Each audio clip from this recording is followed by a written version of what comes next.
You have been taught to fight what hurts, to question what ended, and to chase answers from things that may never speak back. But if fighting reality brought peace, why do you still feel tired? Why does the past still pull at your heart? Why does your mind keep returning to what cannot be changed, as if thinking about it one more time will finally make life different? The truth is, accepting what you cannot change is not weakness. It is the beginning of inner freedom. Buddhism has always known this. Pain becomes heavier when the mind argues with it. Loss becomes deeper when the heart refuses to release it. And life becomes harder when you keep demanding a different ending from something that has already happened. Tonight, as you listen to these teachings, something inside you will begin to loosen. The need to control everything will soften. The old questions will not feel as loud, and the weight you have carried for too long will start to feel lighter. Slowly, you will understand that peace is not found by forcing life to change, but by learning how to meet life as it is, with a calm mind and an open heart. This is not just a lesson about acceptance. This is the path to inner freedom. Are you ready? Let's begin. And this is where the real journey begins, because acceptance is not only about letting go of pain. It is about seeing the hidden war happening inside your mind every single day. Most people think suffering only comes from what happened to them, but Buddhism teaches something far deeper. A large part of suffering comes from refusing to accept that something has already happened. Tonight, you are going to understand why arguing with reality quietly drains your peace, your energy, and your ability to feel alive. And once you truly see it, you may never look at your struggles the same way again. There is a kind of violence that leaves no bruises on the skin, yet destroys people from the inside every single day. It happens silently. No one sees it. No ambulance comes for it. No one talks about it at family dinners. But it exhausts millions of people across the world. It is the violence of arguing with reality. It begins the moment life does not go the way you wanted. Someone leaves. A dream collapses. Your body changes. A betrayal happens. An opportunity disappears. And instead of grieving it, instead of slowly accepting what is already true, the mind starts fighting reality itself. This should not have happened. They should have treated me differently. My life was supposed to look different. If only I had said something else. If only I had one more chance. And without realizing it, many people spend years emotionally wrestling with moments that no longer exist. That is one of the deepest teachings in Buddhism. Pain is natural, but resistance multiplies suffering. The event hurts once, but the mind repeats the hurt thousands of times by refusing to let reality be what it already is. It is almost like reopening the same wound every morning just to check if it still hurts. And the strange part is that most people do not even notice they are doing this. They think they are thinking deeply. They think they are trying to fix things, but often they are simply trapped in a mental argument with life itself. Think about how exhausting that is. Reality keeps moving forward while your mind keeps dragging you backward.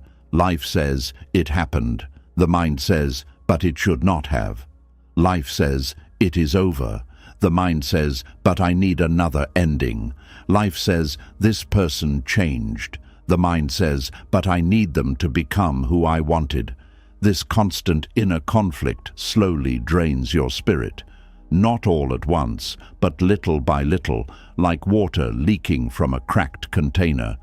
Many people are not tired because life is impossible. They are tired because their minds are constantly fighting things they cannot change. Buddhism teaches that reality does not bend simply because the mind refuses to accept it. The rain still falls, people still leave, bodies still age, death still comes, change still happens. And this is where suffering becomes dangerous. Because when the mind cannot control reality, it often starts attacking itself instead. That is why some people become bitter after heartbreak. Others become anxious after failure. Others spend decades angry at their childhood, their parents, or even themselves. They believe they are fighting the past, but the past is already gone. What they are really fighting is the inability to accept that the past cannot be rewritten. That realization hurts at first, because part of the ego believes that if it keeps suffering long enough, reality will eventually apologize. But life rarely apologizes the way people hope it will. Sometimes there is no explanation. Sometimes there is no closure. Sometimes there is no justice that feels satisfying. Sometimes people hurt you and continue sleeping peacefully at night. Sometimes you give your heart to someone who cannot hold it carefully. Sometimes good people lose things they never deserved to lose. And this is where many minds begin breaking themselves apart, not because pain exists, but because they cannot stop arguing with the fact that pain exists. The Buddha taught that attachment creates suffering, but many people misunderstand what that means. Attachment is not only attachment to people or possessions. Sometimes the deepest attachment is attachment to how life was supposed to go. That expectation becomes a prison. A person says, "I was supposed to be loved by now. I was supposed to be successful by now. My family was supposed to understand me. My life was supposed to be easier." And when reality does not match the story in the mind, frustration begins growing like weeds in a neglected garden. This is why two people can experience the exact same event, yet suffer differently. One person experiences loss and slowly grieves. The other experiences loss and mentally fights it every day for 10 years. One accepts change. The other keeps demanding the old version of life back. One allows pain to move through them. The other builds an identity around resisting it. And eventually, resistance becomes heavier than the original pain itself. There are people still emotionally living inside arguments from 20 years ago, still replaying conversations, still trying to mentally defend themselves against people who may not even remember the situation anymore. That is the quiet violence of refusing reality. It chains your nervous system to moments that no longer exist.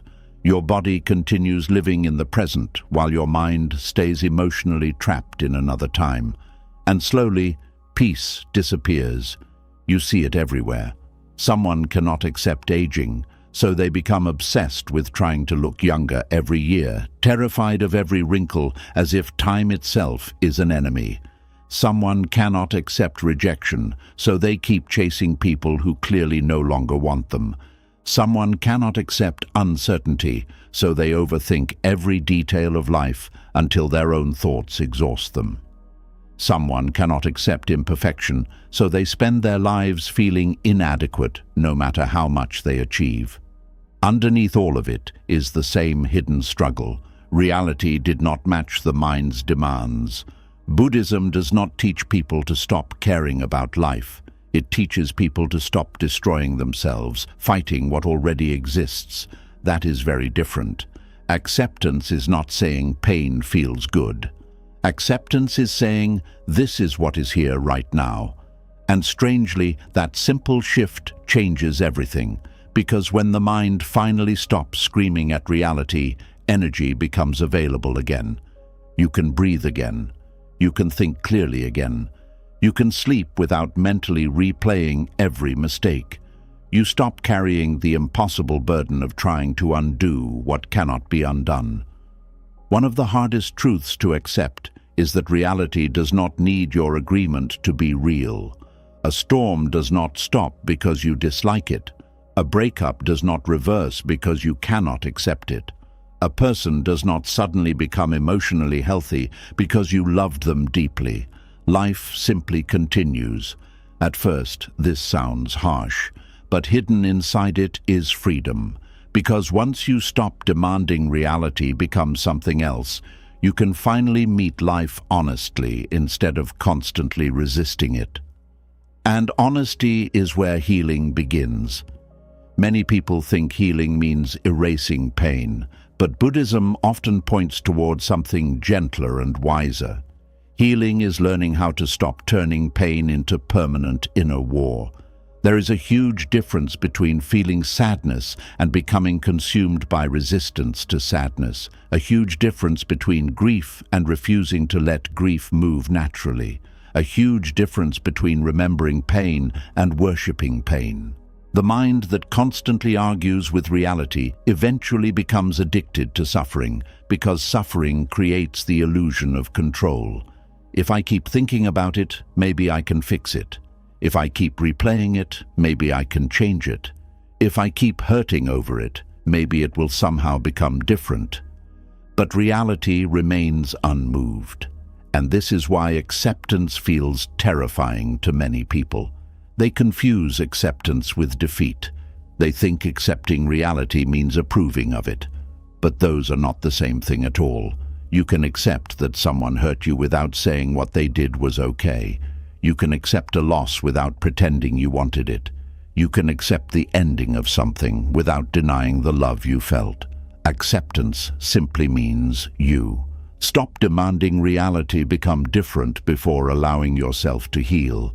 That is where peace begins entering the body again. Not when life becomes perfect, not when every answer arrives, not when every wound disappears, but when the inner war slowly quiets down. Some people spend their whole lives waiting for reality to become comfortable before they allow themselves to feel peace. But peace was never hiding inside perfect circumstances. Peace appears when the mind stops resisting the truth of the present moment, and that takes courage. Real courage is not controlling everything around you. Real courage is sitting quietly with reality without needing to escape it, numb it, deny it, or rewrite it. That is why Buddhist monks spend so much time observing the mind, because they understand something most people miss. A restless mind creates endless suffering, even inside comfortable lives. You can have money and still suffer, relationships and still suffer, success and still suffer. Because external comfort cannot free a mind addicted to resistance. A person can move to another city and still carry the same inner chaos. Find another partner and still repeat the same emotional patterns. Achieve success and still feel empty afterward. Why? Because the deepest suffering was never only outside them. It was inside the constant battle against reality itself. And maybe this explains why some people become calmer after enormous hardship, while others become permanently bitter from smaller pain. The calmer person eventually stopped arguing with what happened. The bitter person kept demanding another past. This does not mean acceptance happens overnight. Sometimes acceptance comes in tiny pieces. First, the mind softens, then the body relaxes. Then the endless replaying slowly decreases.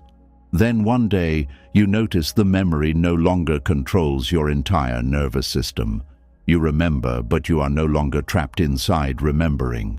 That is healing, not forgetting, not pretending, not becoming emotionless, but finally allowing reality to exist without fighting it every second. And something surprising happens after that. Life begins feeling lighter, not because problems disappear, but because you stop carrying the extra weight created by resistance. A difficult truth becomes easier to hold once you stop demanding it become something else. Even grief changes shape when it is no longer mixed with resistance. There are people who lost someone they deeply loved, yet eventually found peace. Not because the loss stopped mattering, but because they stopped mentally screaming against the fact that it happened. That does not erase love. If anything, it honors love more honestly. Because love does not need denial to remain meaningful. The same is true for regret. Everyone has moments they wish they could change. Things they should have said. Risks they should have taken. Warnings they ignored. Versions of themselves they no longer recognize. But there comes a moment where healing asks a painful question. How long will you punish yourself for being human? Because no amount of guilt can rewrite time, and no amount of self-hatred can heal the past. At some point, the mind must stop placing itself on trial every day. This is one reason Buddhist teachings emphasize compassion so deeply. Not only compassion for others, but compassion toward your own imperfect humanity. You were always going to make mistakes. You were always going to misunderstand some things too late. You were always going to outgrow old versions of yourself. That is part of being alive. And perhaps true inner freedom begins the moment you stop demanding perfection from a life that was always temporary, uncertain, and changing. Reality was never designed to obey the ego's fantasies. People change, bodies age, plans collapse, emotions rise and fall. Nothing stays fixed forever. At first, this truth feels uncomfortable, but eventually it becomes strangely liberating.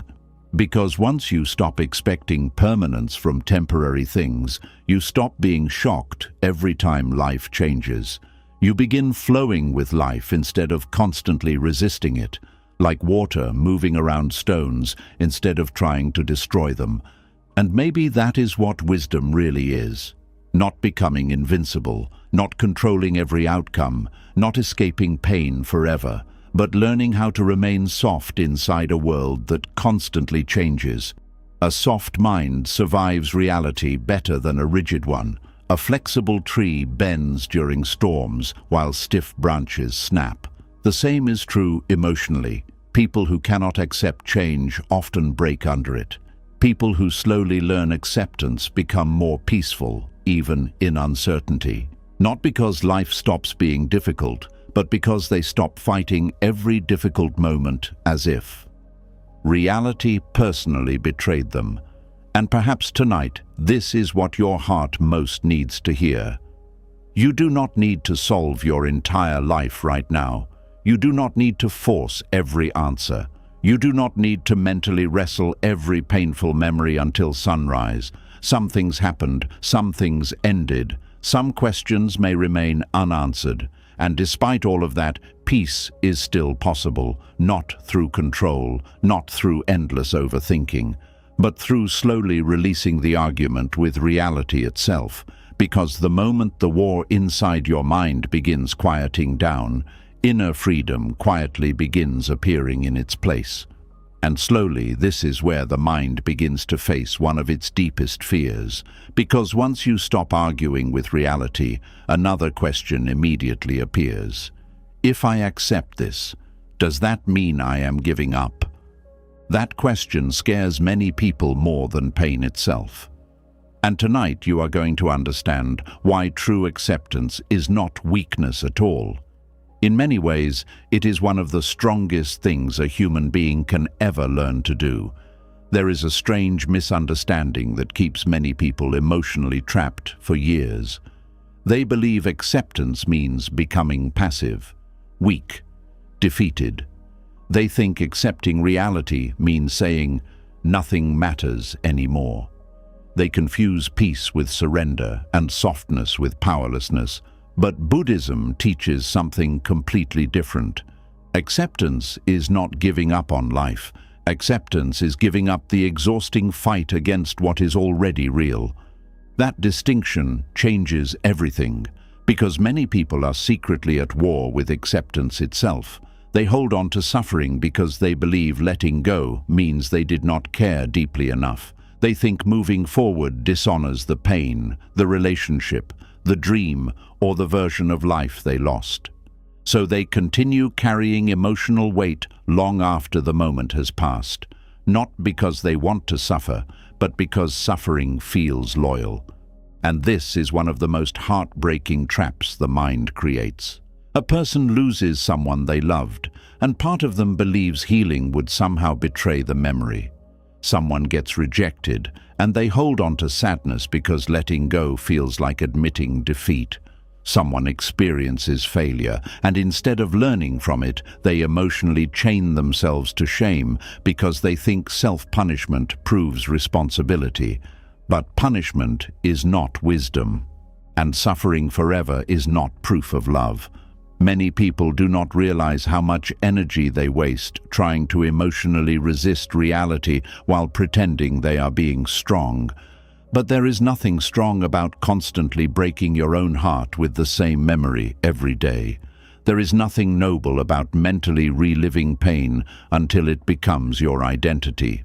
Real strength is something quieter. It is the ability to look honestly at what is true without collapsing under it. Buddhist teachings often speak about the difference between pain and attachment.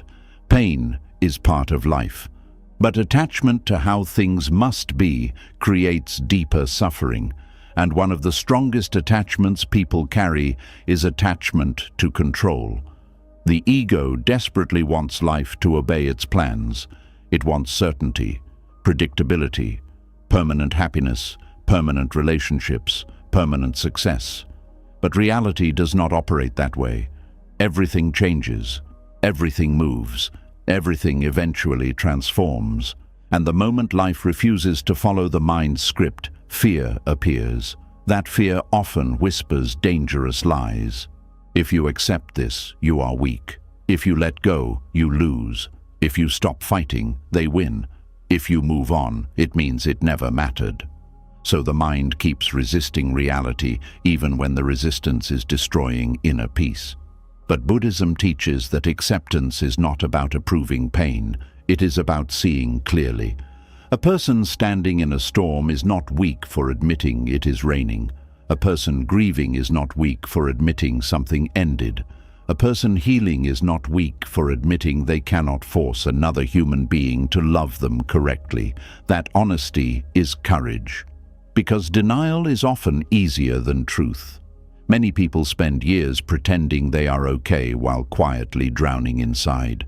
Others spend years pretending they are fighting when really they are just refusing to face reality honestly.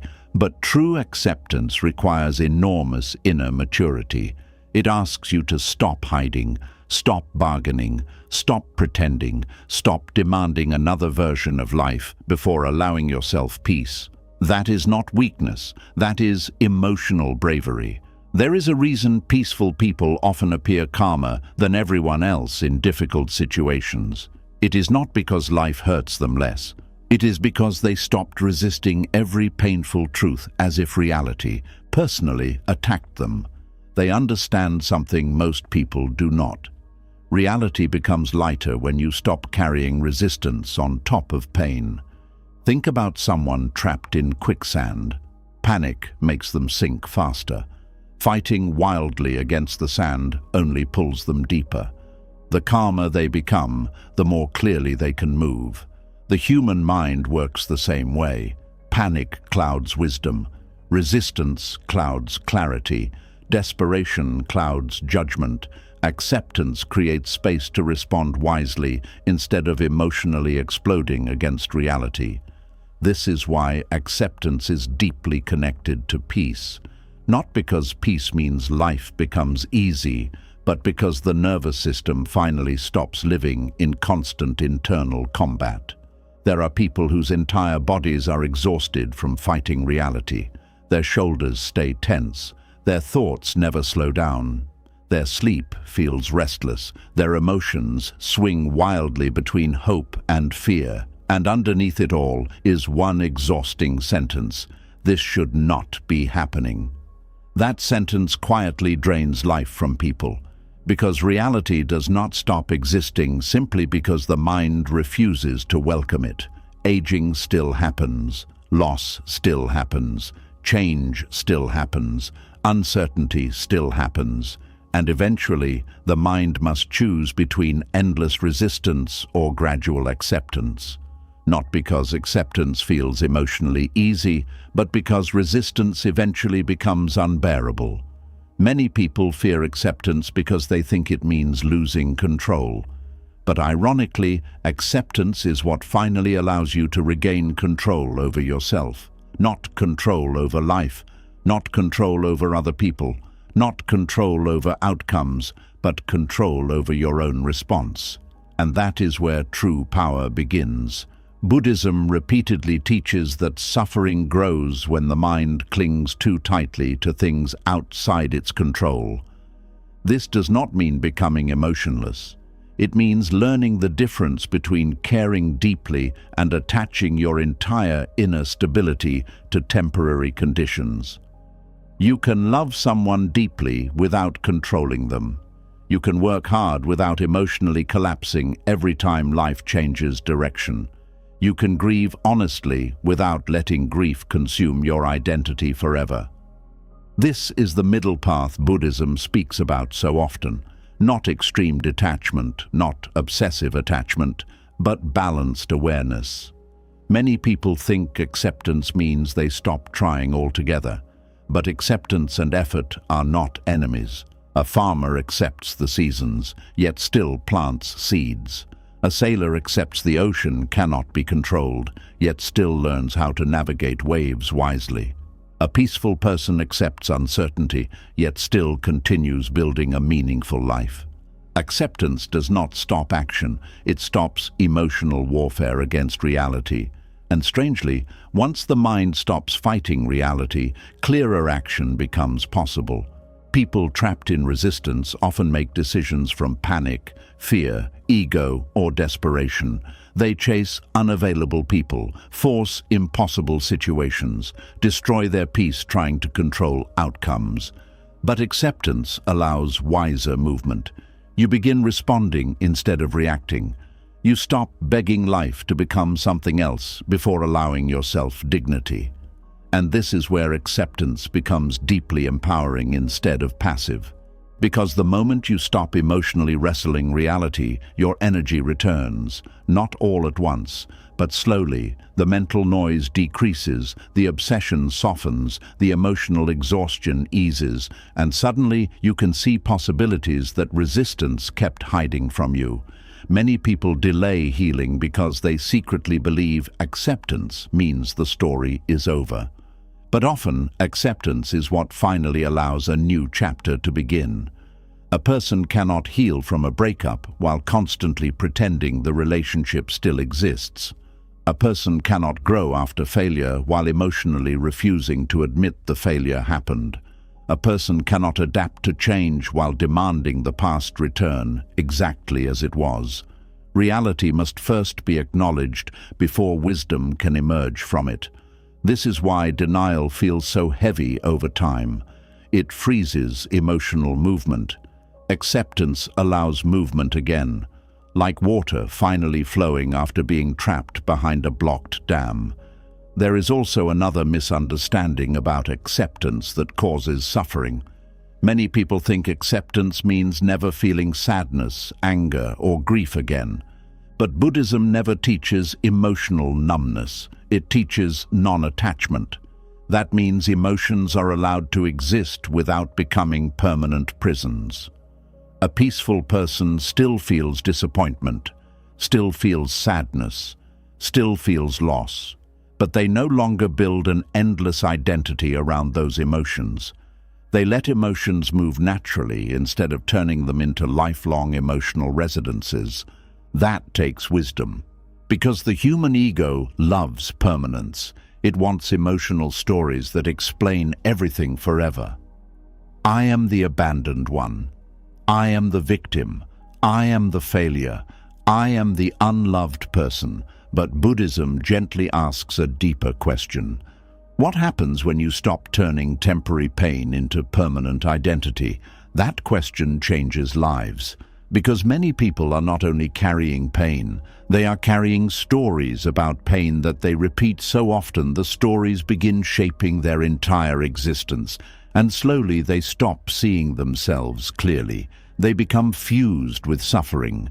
Acceptance loosens that fusion, not by denying pain, but by refusing to let pain define the entire self forever. This is why true acceptance often feels quieter than people expect. It is not dramatic, not loud, not performative. Sometimes it simply looks like a person finally taking a deep breath after years of emotional tension. Sometimes it looks like no longer checking a phone every 5 minutes hoping someone changes.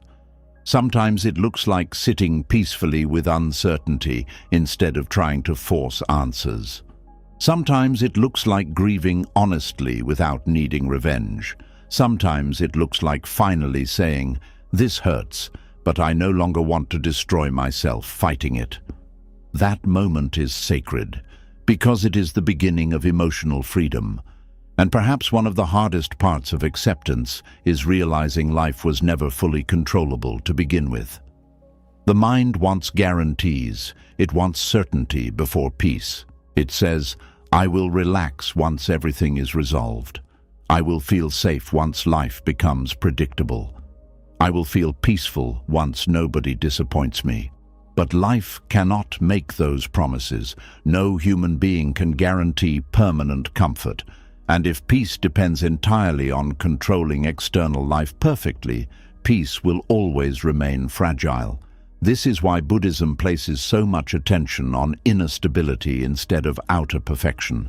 Outer life will always change. People will misunderstand you sometimes. Plans will fail sometimes. Bodies will weaken eventually. Unexpected pain will appear. But inner freedom comes from learning how to remain emotionally grounded inside uncertainty instead of demanding uncertainty disappear forever. That is real strength. Not domination over life, but balance within life. And this strength often looks very different from what society praises. The world often celebrates aggression, control, emotional hardness, and endless ambition. But many people who appear powerful externally are collapsing internally. They cannot sit alone quietly. They cannot tolerate uncertainty. They cannot handle rejection without emotional destruction. They cannot accept change without panic. That is not strength. That is dependency disguised as confidence. A truly peaceful person does not need reality to obey them in order to remain centered. And that kind of peace cannot be purchased, forced, or performed. It is built slowly through acceptance, moment by moment, breath by breath, truth by truth. This does not mean life suddenly becomes painless. It means pain no longer completely controls the direction of your inner world. You stop becoming emotionally possessed by every difficult moment. You become softer without becoming weak, wiser without becoming cold, calmer without becoming detached from humanity. And perhaps this is why acceptance feels so misunderstood. Because from the outside, calmness can appear passive. But inside, tremendous inner work is happening. A person is resisting the urge to panic, resisting the urge to obsess, resisting the urge to emotionally chase control, resisting the urge to collapse into hopelessness. That is discipline, deep discipline, the kind that transforms lives quietly over time. And one day, something surprising happens. You realize acceptance did not take your power away. It returned your power to you, because now your peace no longer depends entirely on controlling every outcome. You can survive uncertainty. You can survive endings. You can survive disappointment, not because they stop hurting, but because you stop turning every painful experience into total inner destruction. That is what inner freedom begins to feel like. Not invulnerability, but flexibility, not perfection, but groundedness, not emotional numbness, but emotional wisdom. And maybe tonight, this is what your heart most needs to understand. Acceptance is not quitting on life. It is quitting the war against reality that has been quietly exhausting your soul for years. And the moment that war begins to end, something powerful begins returning to you. Your clarity, your energy, your dignity, your ability to breathe fully again. And perhaps for the first time in a long time, your ability to feel peace without needing life to become something different first. And as the inner war slowly begins to quiet down, another truth starts revealing itself. Acceptance is not only about learning how to face reality, It is also about learning how to feel pain without allowing that pain to become the entire definition of who you are. Because one of the greatest dangers of suffering is not only that it hurts, it is that over time the mind begins turning pain into identity. And tonight, you are going to understand why Buddhism teaches that pain may visit your life, but it was never meant to become your permanent self. There is a silent moment that changes many people forever, and most do not even realize when it happens. It is the moment pain stops being an experience and starts becoming an identity. At first, a person simply feels hurt. Then slowly, without noticing, they begin becoming the hurt person. Not someone experiencing grief, but someone who believes grief is now their entire existence. Not someone who went through rejection, but someone who believes they are permanently unlovable. Not someone who failed once, but someone who now sees themselves as failure itself. And this is where suffering becomes much deeper than the original wound. Because pain enters human life naturally, but identity holds the pain in place long after the moment has passed. Buddhism teaches something very important about the mind. The mind clings. It grabs onto experiences, labels, memories, emotions, and stories, then quietly says, "This is who I am now."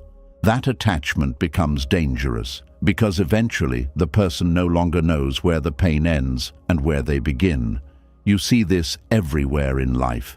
Someone experiences betrayal, and years later they still introduce themselves to the world through distrust. Someone loses a relationship, and afterward, every conversation becomes shaped by abandonment. Someone struggles emotionally, and slowly they stop seeing themselves as a human being going through pain and start seeing themselves only as the broken one. The tragedy is not only the pain itself. The tragedy is forgetting there is still a self underneath the pain. This is one reason Buddhist teachings place so much importance on awareness. Awareness creates distance between you and your suffering. Without awareness, emotions completely consume identity. With awareness, you begin realizing something life-changing. I am experiencing pain, but I am not pain itself.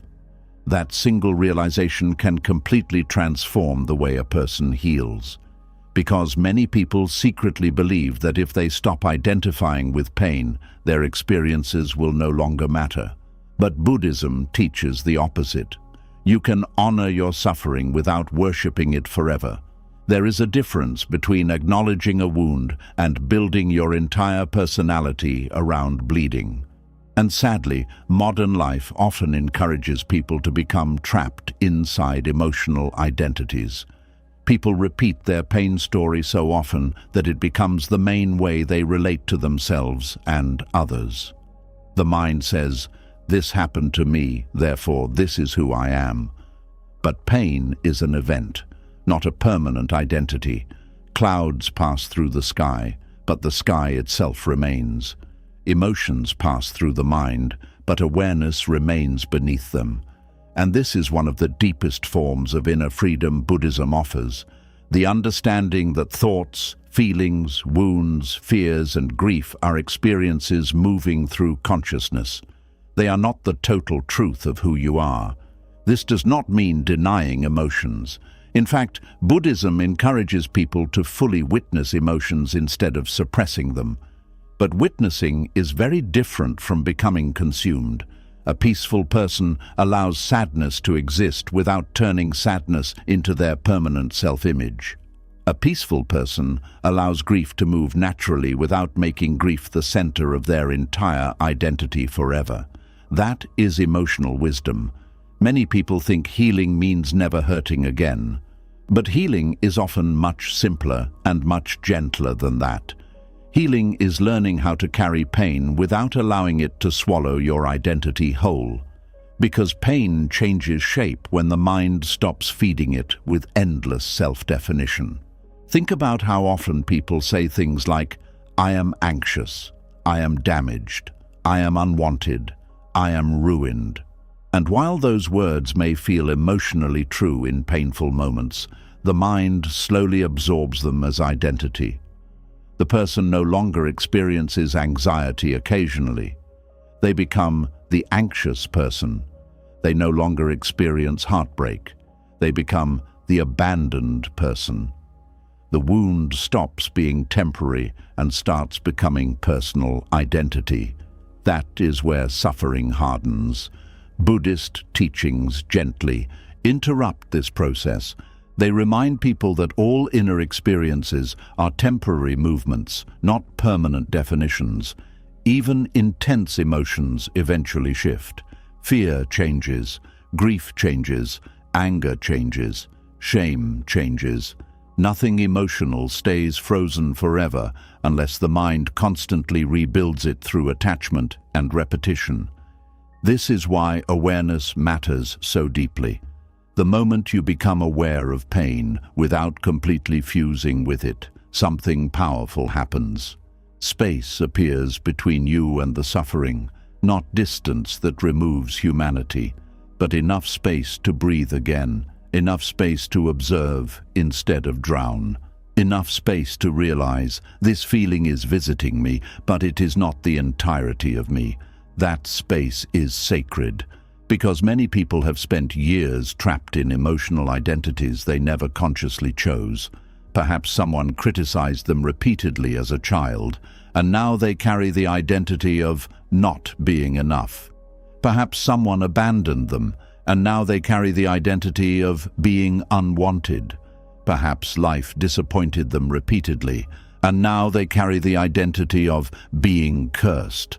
But identities built from pain are rarely accurate reflections of reality. They are survival stories created by wounded minds trying to make sense of suffering, and the mind becomes very attached to these stories because familiarity feels safer than uncertainty. Even painful identities can feel emotionally comforting simply because they are known. A person who believes they are unworthy may unconsciously reject love because the old identity feels more familiar than happiness. A person who sees themselves as broken may resist healing because healing threatens the identity they have carried for years. This is why letting go of pain-based identity can feel frightening. Not because suffering feels good, but because the ego fears not knowing who it is without the suffering. And this is one of the most hidden fears in human life. Who am I without my pain? Who am I if I stop calling myself broken? Who am I if I stop defining myself by what happened to me? Many people never ask these questions deeply enough. Instead, they continue unconsciously protecting the very suffering they want to escape.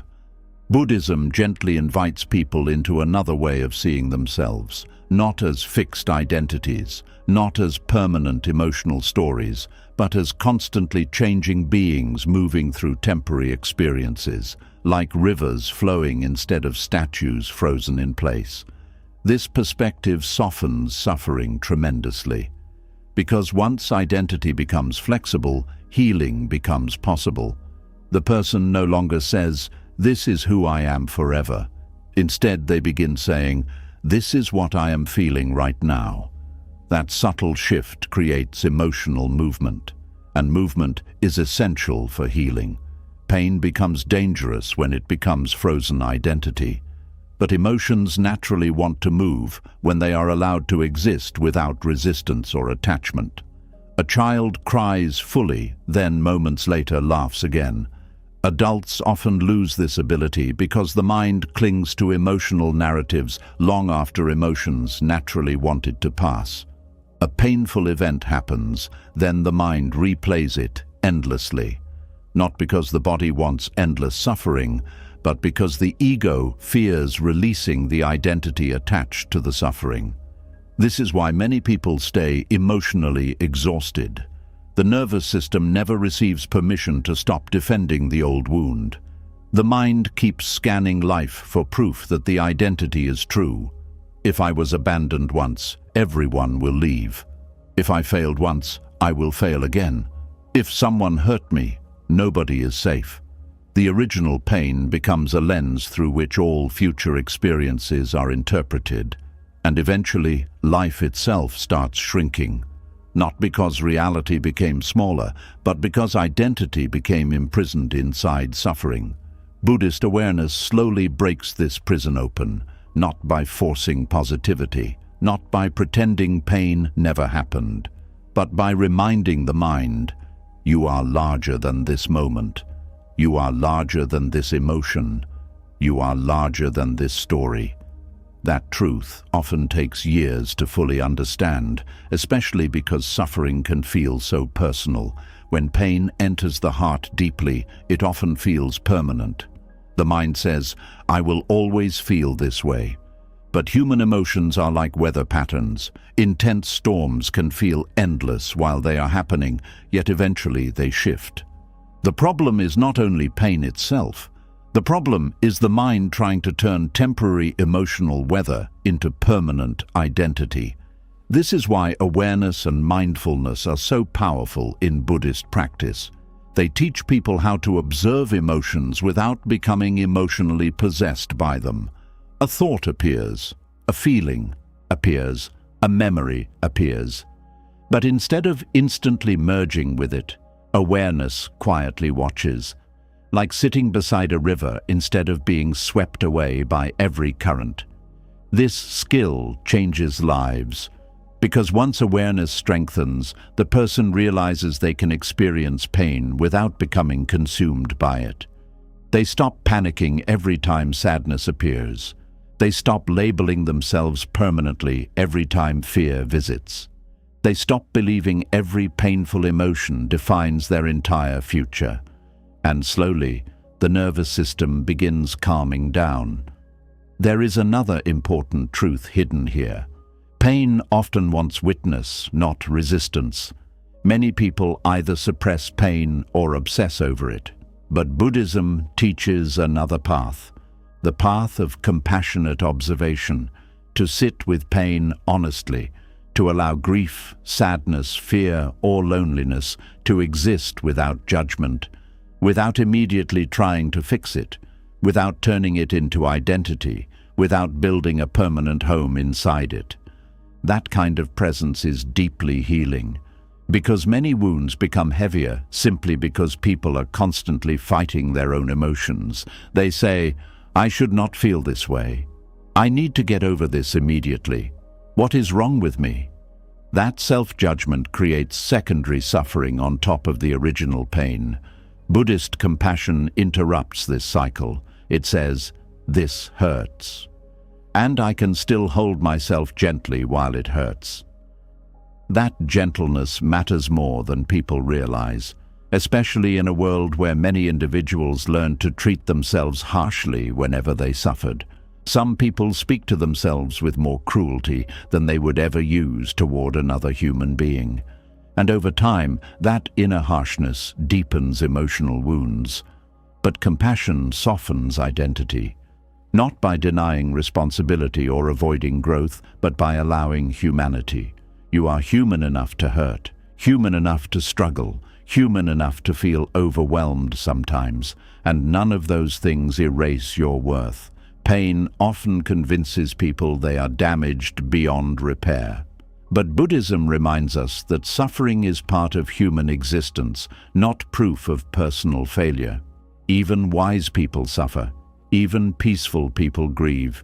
Even spiritually awakened people feel sadness. The difference is not the absence of pain. The difference is how tightly the mind clings to the pain afterward. A person trapped in identity says, this pain defines me. A person practicing awareness says, this pain is visiting me. That difference changes the entire emotional experience. And perhaps this is why so many people feel emotionally lighter after simply being deeply understood by someone, because for a moment they stop feeling fused with their suffering. They feel seen beyond the wound, seen beyond the fear, seen beyond the grief.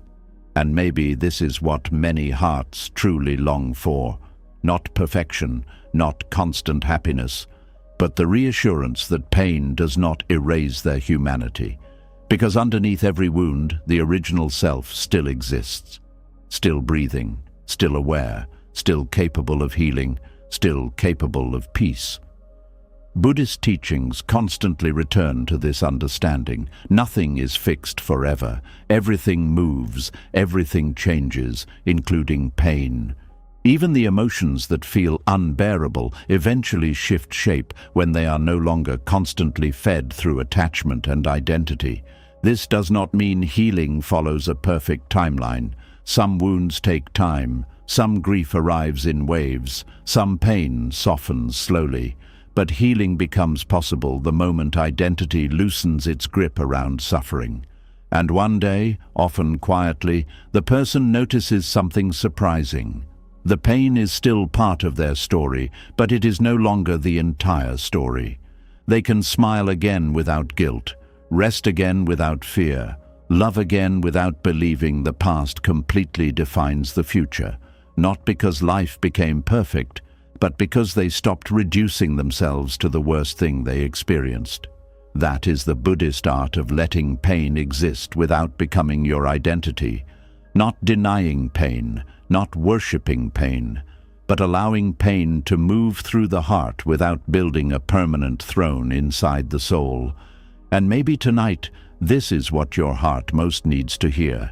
You are not only your sadness, not only your grief, not only your mistakes, not only your heartbreak, not only the chapters that wounded you. There is still a deeper self underneath all of it, a self that existed before the pain arrived, a self that still exists now, quietly waiting beneath the noise of suffering. And the moment you stop defining yourself entirely by your wounds, healing no longer feels impossible. It begins feeling human.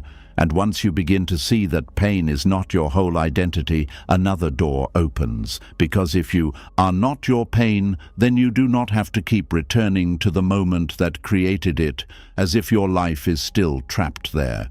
You do not have to keep walking back into the same memory, hoping this time the ending will change. This is where the mind becomes very clever. It tells you it is only trying to understand. It tells you it is only trying to protect you.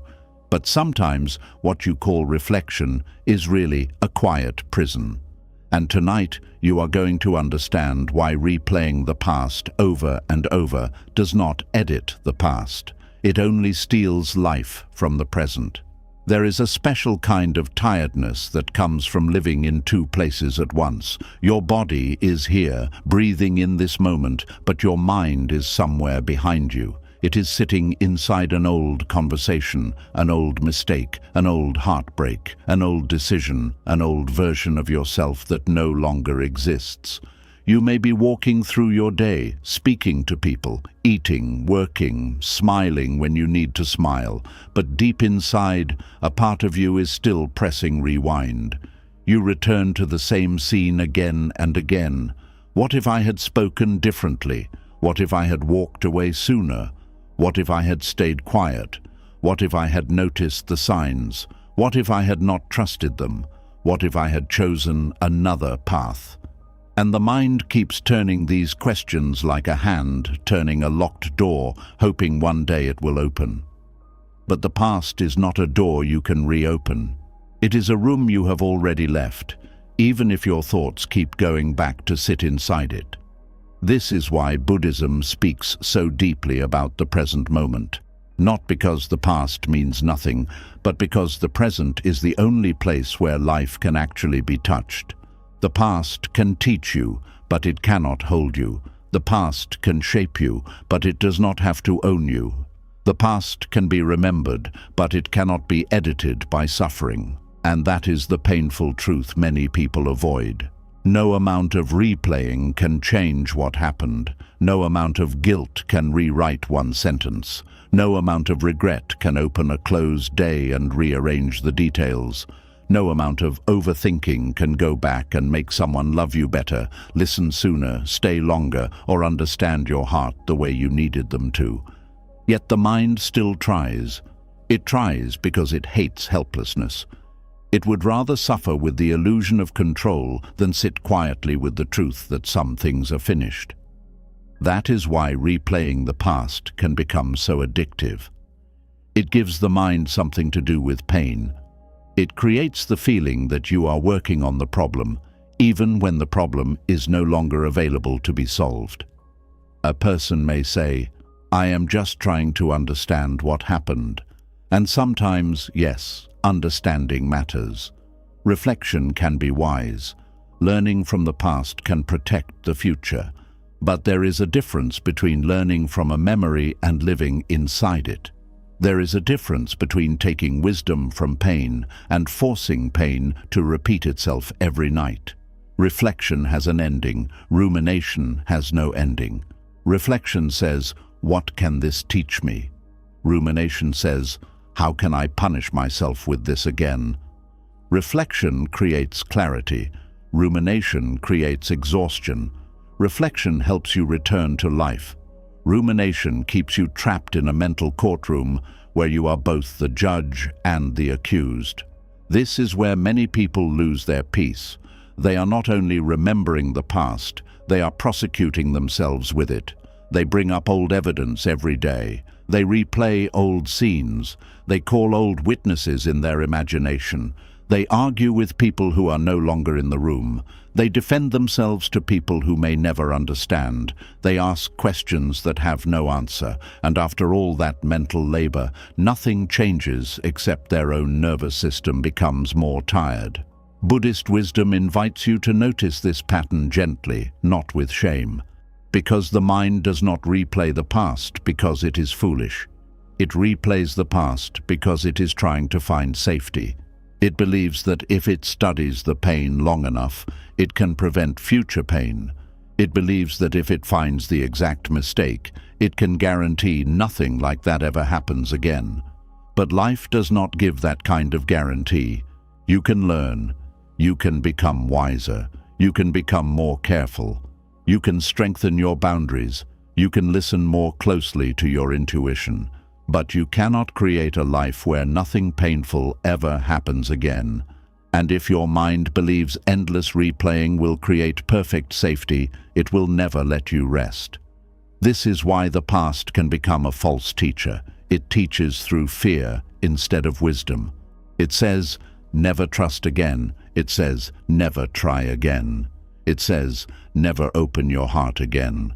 It says, "Never believe in yourself again." It takes one painful chapter and tries to turn it into the law of your entire life. But Buddhism teaches that everything changes, even pain, even fear, even the meaning of what happened to you. A memory that once felt like a life sentence can slowly become a teacher when you stop using it as a weapon against yourself. The past is not meant to be erased. It is meant to be understood, honored, and released from the role of controlling your whole inner world. There are people who are not living their lives. They are living their memories. They wake up in the morning and the first thing their mind does is return to what went wrong. They compare today to what was lost yesterday. They measure every new person against an old wound. They bring yesterday's fear into today's possibility. Then they wonder why life feels heavy. The reason is simple. You cannot carry every old version of yourself and still feel light. At some point, the hands of the heart become full of what should have happened, full of who should have stayed, full of what you should have known, full of what you should have said, full of the younger version of you who did not understand then what you understand now. And this is where compassion becomes necessary, because many people are not only replaying the past, they are attacking their past self with the knowledge they have today. They say, "How could I have been so blind? How could I have trusted that person? How could I have wasted so much time? How could I have made that decision?" But the version of you who lived through that moment did not have the wisdom you have now. They had the wounds, fears, hopes, confusion, and limited understanding they had then. They were not operating with today's clarity. They were doing what they could with the awareness they had. This does not mean every choice was good. It does not mean there are no consequences. It means healing requires fairness towards your own humanity. You cannot keep beating an old version of yourself for not knowing what only pain eventually taught you. That is not growth. That is cruelty wearing the mask of reflection. Buddhism encourages right understanding. This means seeing clearly, not seeing harshly. Clear seeing says, that happened. I see what I did not understand. I see what I need to learn. I see what I must not repeat. Harsh seeing says, I am stupid. I am ruined. I should have known everything. One brings wisdom, the other brings shame. And shame does not free you from the past. It ties you to it more tightly. When you replay the past through shame, the memory becomes heavier each time. It stops being a lesson and becomes an identity. You begin to believe you are the mistake. You are the loss. You are the failure. You are the person who was left. You are the person who was not chosen. You are the person who ruined everything. But this is not truth. This is pain speaking in a convincing voice. The Buddhist path asks you to listen more deeply than pain. Beneath the noise of regret, there is often a softer truth asking to be heard. Maybe the truth is, I needed love. Maybe the truth is, I wanted safety.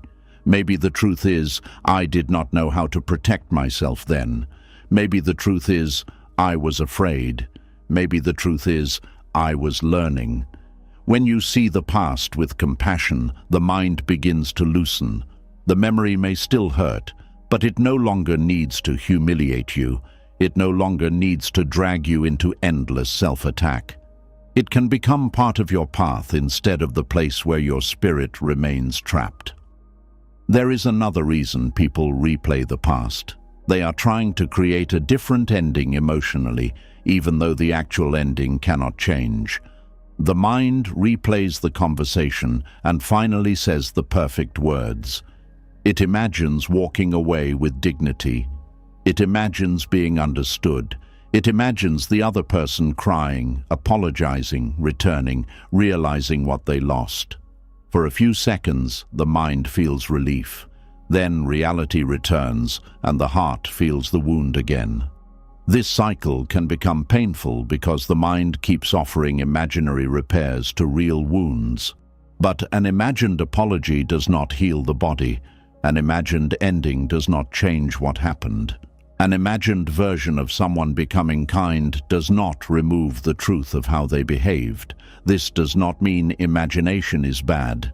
It means the heart must eventually stop feeding on fantasies that keep it emotionally tied to what is gone. Sometimes the most healing sentence is also the hardest one.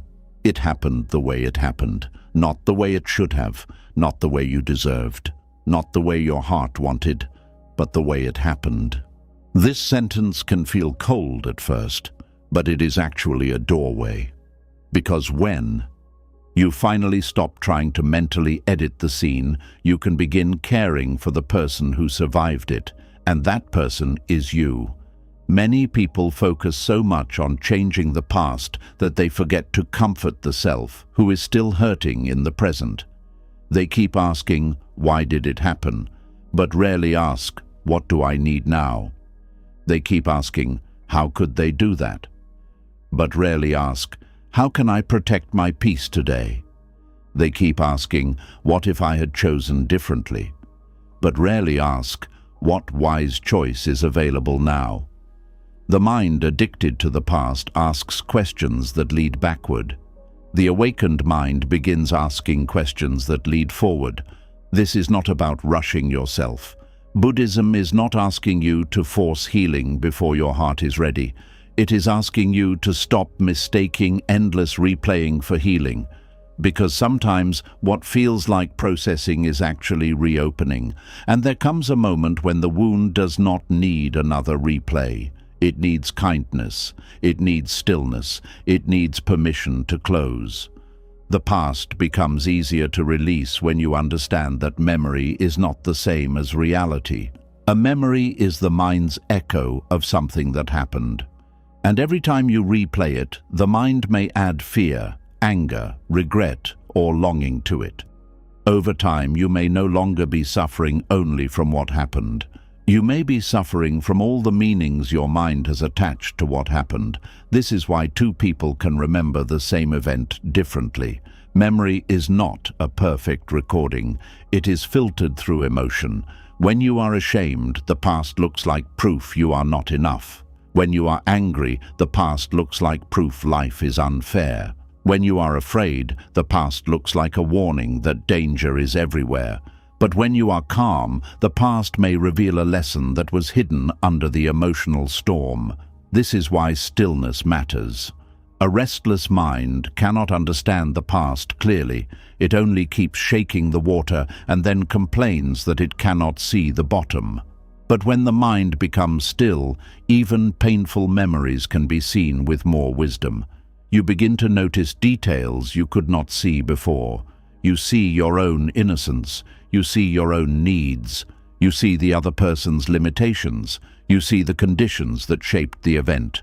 You see what was yours to learn and what was never yours to carry. This is important because many people carry responsibility for things that were not fully theirs. They replay the past because they are trying to find the exact point where they could have controlled something that was never truly under their control. They think, if I had been better, they would have stayed. If I had been smarter, this would not have happened. If I had loved them differently, they would have changed.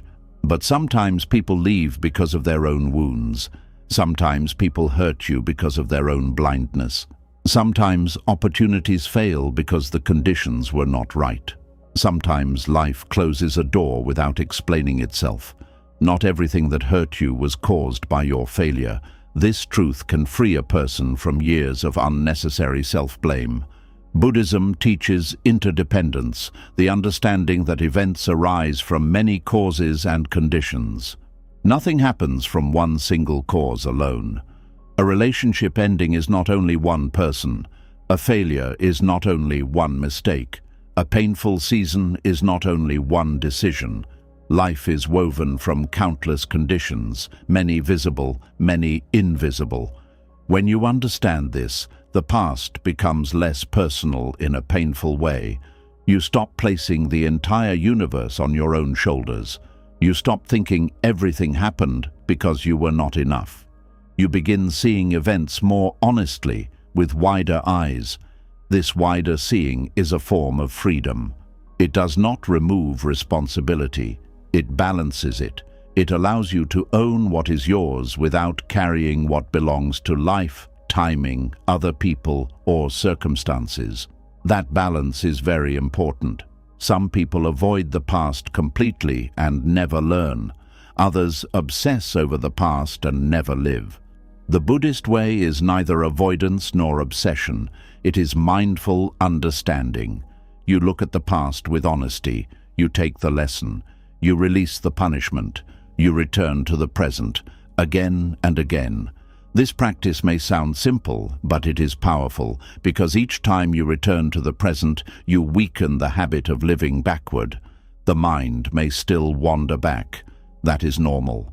Memories may still rise. Regret may still visit. But now you do not have to follow every memory into the old room. You can notice it and say, I see you. You can breathe. You can return. This is mindfulness in real life. Not sitting perfectly like a statue while nothing bothers you, but noticing when your mind has traveled into a painful yesterday and gently bringing it home. Home to the breath, home to the body, home to the room, home to this moment. Because this moment is where healing can happen. You cannot breathe yesterday's air. You cannot change yesterday's words. You cannot hold yesterday's people in the same way. But you can place a hand on your heart now. You can take one honest breath now. You can choose not to hurt yourself with the same memory now. You can begin again now. The present may feel small compared to the intensity of the past, but it holds a power the past no longer has. The present can still be shaped. That is why returning to now is not weakness. It is wisdom. Every time you stop replaying the past as if it can be edited, you reclaim a little more life. You reclaim attention, you reclaim energy, you reclaim emotional space, you reclaim the part of yourself that has been standing at the door of a closed chapter, waiting for the pages to rearrange themselves. They will not rearrange. But you can write differently from here. That is the quiet mercy of life. It does not let you edit what is gone, but it does allow you to meet what remains with more awareness. Maybe you cannot change the words you said then, but you can speak with more kindness now. Maybe you cannot undo who left, but you can stop abandoning yourself now. Maybe you cannot recover the time you lost, but you can stop giving more time to regret now. Maybe you cannot erase the pain, but you can stop turning it into a daily ritual now. This is where inner freedom becomes practical, not dramatic, not magical, practical. It is the moment you notice the mind replaying the past and gently refuse to participate in your own suffering, not with anger, not with force, but with a calm reminder. This cannot be edited anymore. And then, what needs my attention now? That question is powerful because it returns your life to your hands. The past may have shaped you, but the present asks for your participation. The present asks for your care. The present asks for your honesty. The present asks for your breath. And slowly, the mind learns a new habit. Instead of going backward every time pain appears, it begins staying close to the body. Instead of rewriting old scenes, it begins listening to current needs. Instead of arguing with memory, it begins creating peace. This does not happen in one night, but it begins in one moment of noticing, one moment of choosing not to replay, one moment of breathing instead of returning to the old wound, one moment of saying, I have learned what I can. I do not need to suffer this again today. That sentence can become medicine, because you are allowed to stop suffering the same event endlessly. You are allowed to let the lesson remain while releasing the punishment. You are allowed to remember without reliving. You are allowed to have a past without making it your home. And perhaps tonight, this is what your heart most needs to hear.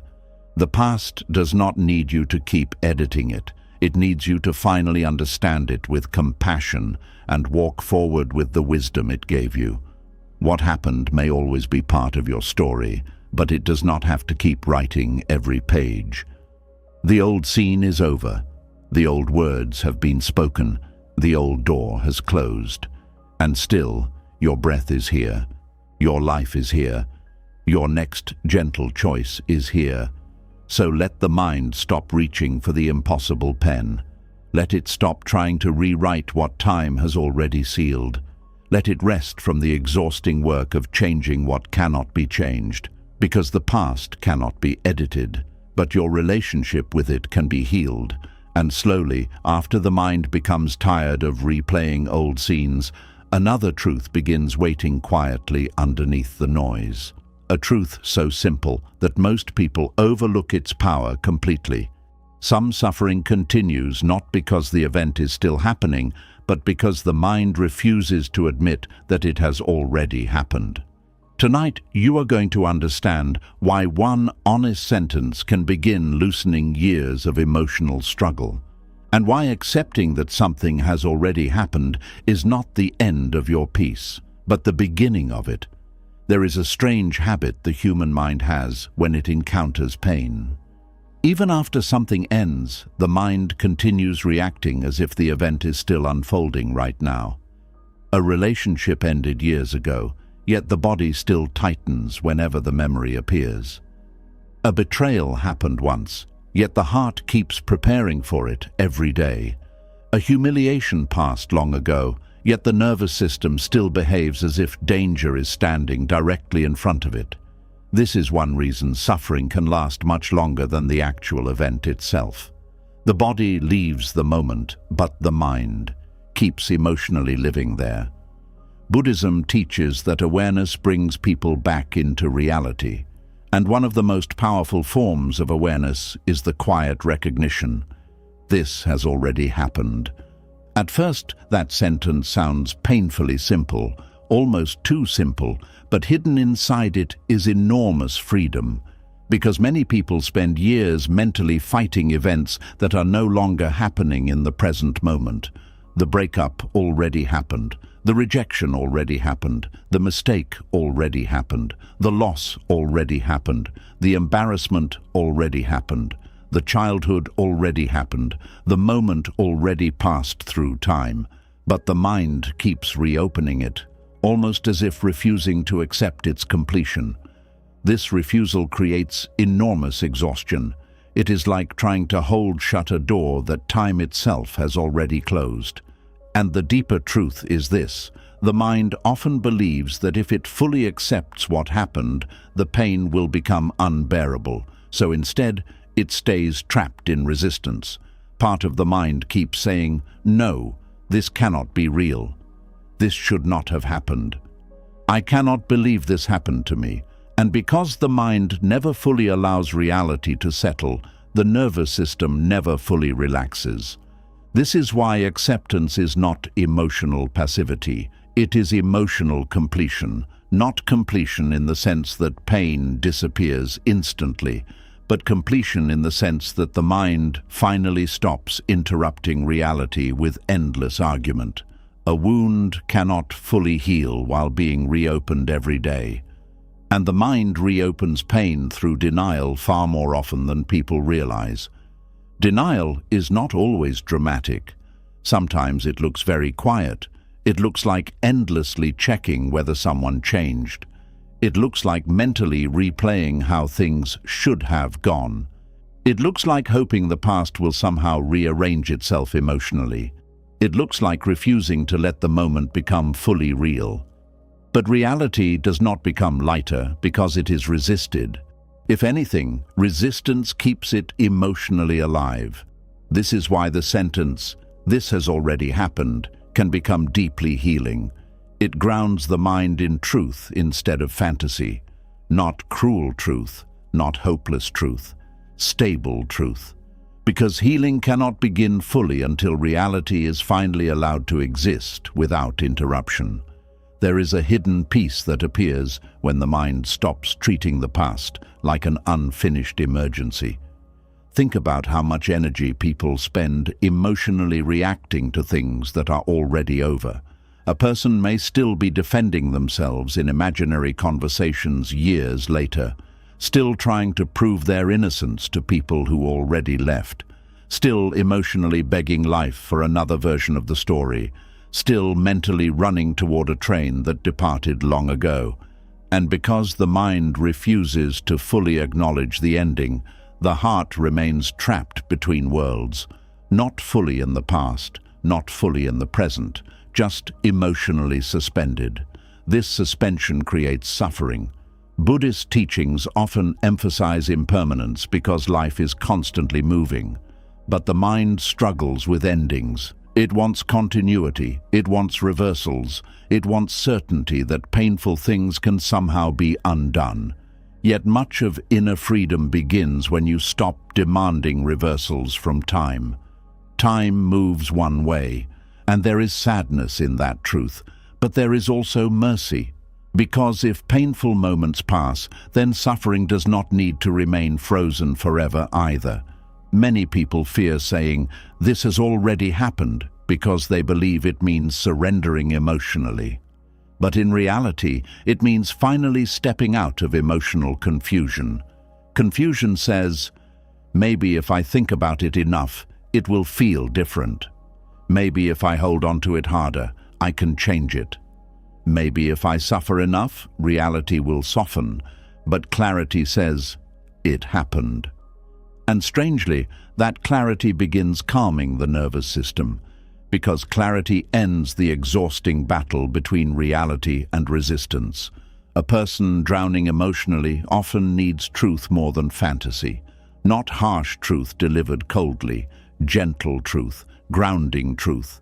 The kind that says, "Yes, this hurt. Yes, this changed things. Yes, this matters.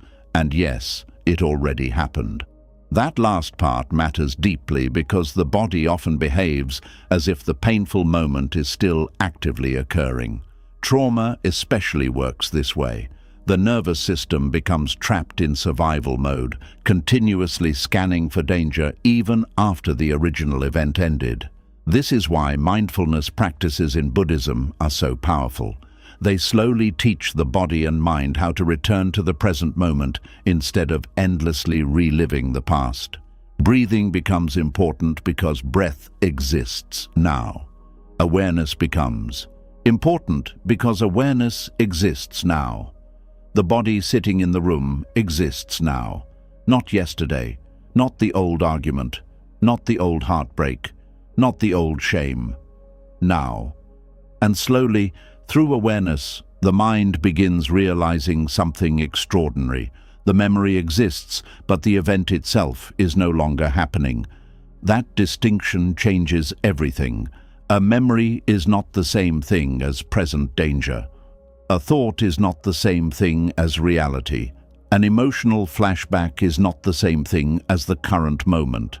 This understanding creates space inside the mind, and space is where healing begins breathing again. Many people are emotionally exhausted because their minds keep treating finished pain like active pain. The relationship ended, yet the mind keeps emotionally negotiating. The opportunity disappeared, yet the mind keeps trying to mentally reopen it. The mistake happened, yet the mind keeps placing itself back on trial.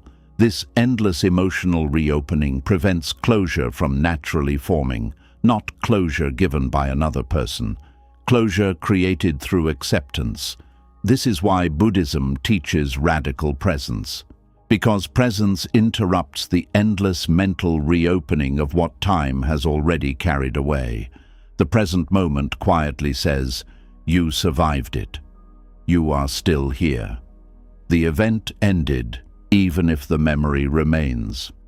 That realization can feel uncomfortable at first because the ego often wants emotional continuation. The ego builds identity through attachment to stories. But awareness gently loosens those attachments, not violently, not through force, but through repeated truth. This already happened. The more honestly this truth is accepted, the less emotional energy becomes trapped inside resistance. There is also another hidden freedom here. Once you fully accept that something already happened, you stop wasting life waiting for impossible emotional refunds. Many people secretly wait for life to return something, an apology, an explanation, a reversal, a different outcome. But sometimes life simply continues forward without offering those things. And while waiting endlessly, people accidentally place their peace on hold. They tell themselves, "I will move on once they understand me.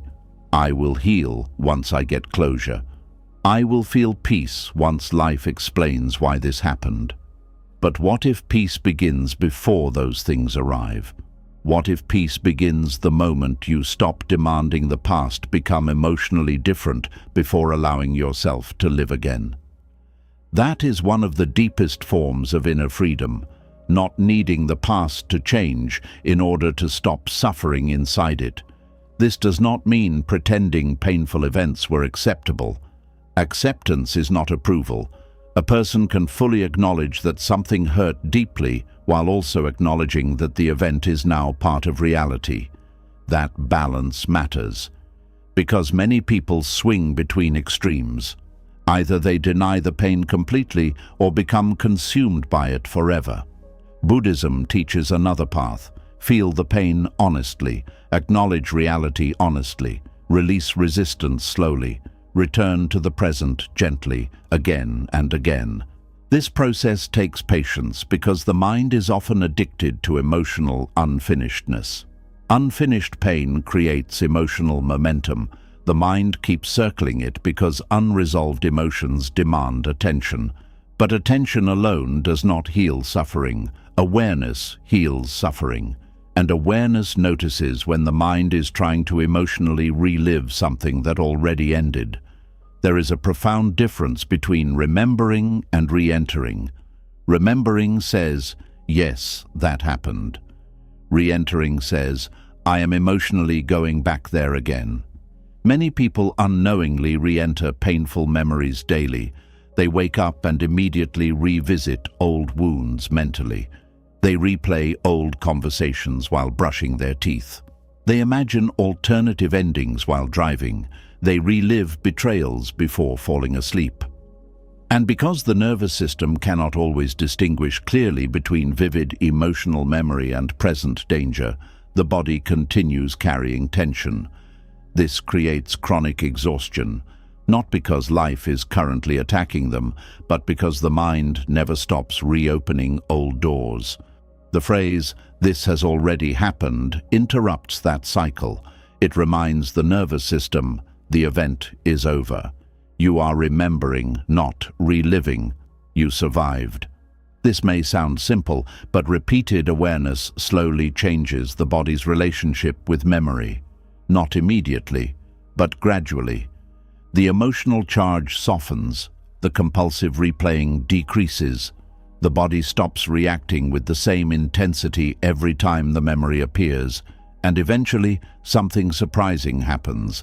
The memory remains, but it loses its ability to completely control your inner world.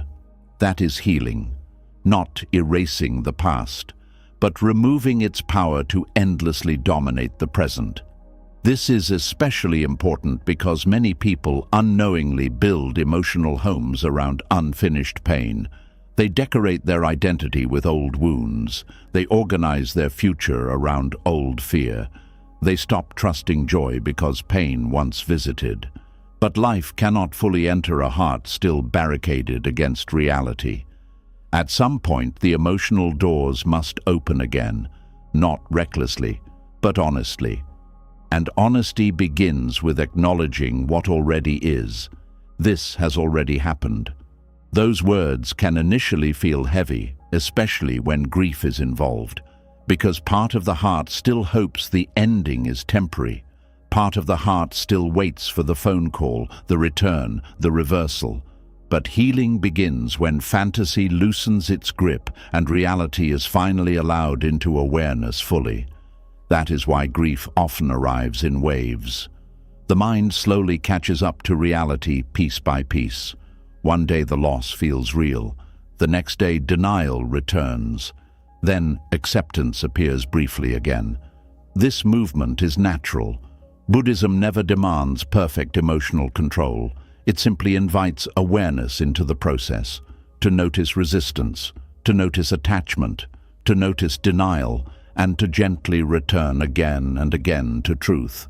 Not brutal truth, compassionate truth, the kind that allows healing instead of forcing suppression.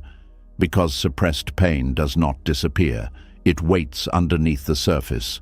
Real healing requires honesty, not endless rumination, not emotional avoidance, honest presence. There is also freedom in realizing that once something has already happened, you no longer need to keep preparing for it emotionally every second. Some people live as if old pain is constantly about to happen again. They brace themselves against intimacy because of old heartbreak, brace themselves against trust because of old betrayal, brace themselves against joy because loss once followed happiness.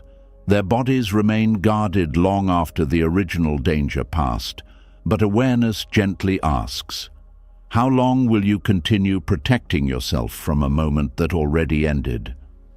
That question can break something open inside the heart, because many defenses outlive the danger they were created for, and eventually those defenses begin hurting the person more than protecting them. Walls built for survival can become prisons over time. This is why acceptance matters so deeply. Acceptance tells the nervous system, you do not need to remain inside the emergency forever. That message creates softness, not weakness, softness, the kind that allows breathing again, sleeping again, trusting carefully again, living again. Because life cannot be fully experienced while emotionally trapped in old, unfinished fear.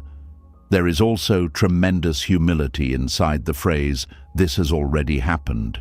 Humility accepts that reality cannot always be negotiated with. Some doors close, some people change, some seasons end, some opportunities disappear, and no amount of emotional resistance can force time backward. At first, this feels painful, but eventually it becomes freeing. Because once you stop trying to reverse reality emotionally, energy becomes available for living again. The mind becomes quieter. The body relaxes more easily. The present moment feels less distant. You begin noticing small things again: light through windows, warm tea, silence, breath, laughter, rest. The ordinary details life was always offering while the mind remained trapped elsewhere. This is why presence feels sacred in Buddhism. Presence is not only spiritual awareness, it is emotional return. Return from memory, return from resistance, return from endless mental negotiation with reality, back into life itself. And maybe this is what many people truly long for when they say they want peace. Not a perfect life, not erased pain, but freedom from endlessly reliving what is already over. Freedom from mentally dragging yesterday into every moment. Freedom from the exhausting hope that the past might somehow become emotionally different if revisited enough times. That freedom begins quietly, with awareness, with honesty, with breath, with one simple sentence repeated gently until the nervous system finally believes it. This has already happened, not to create hopelessness, but to create release. Because once reality is finally allowed to settle fully inside awareness, the war against it begins ending. And in the silence left behind, peace slowly begins entering where resistance used to live. And as the mind slowly learns to stop reopening what has already happened, another painful truth begins to rise to the surface. Some suffering does not come from the event itself, but from the inability to.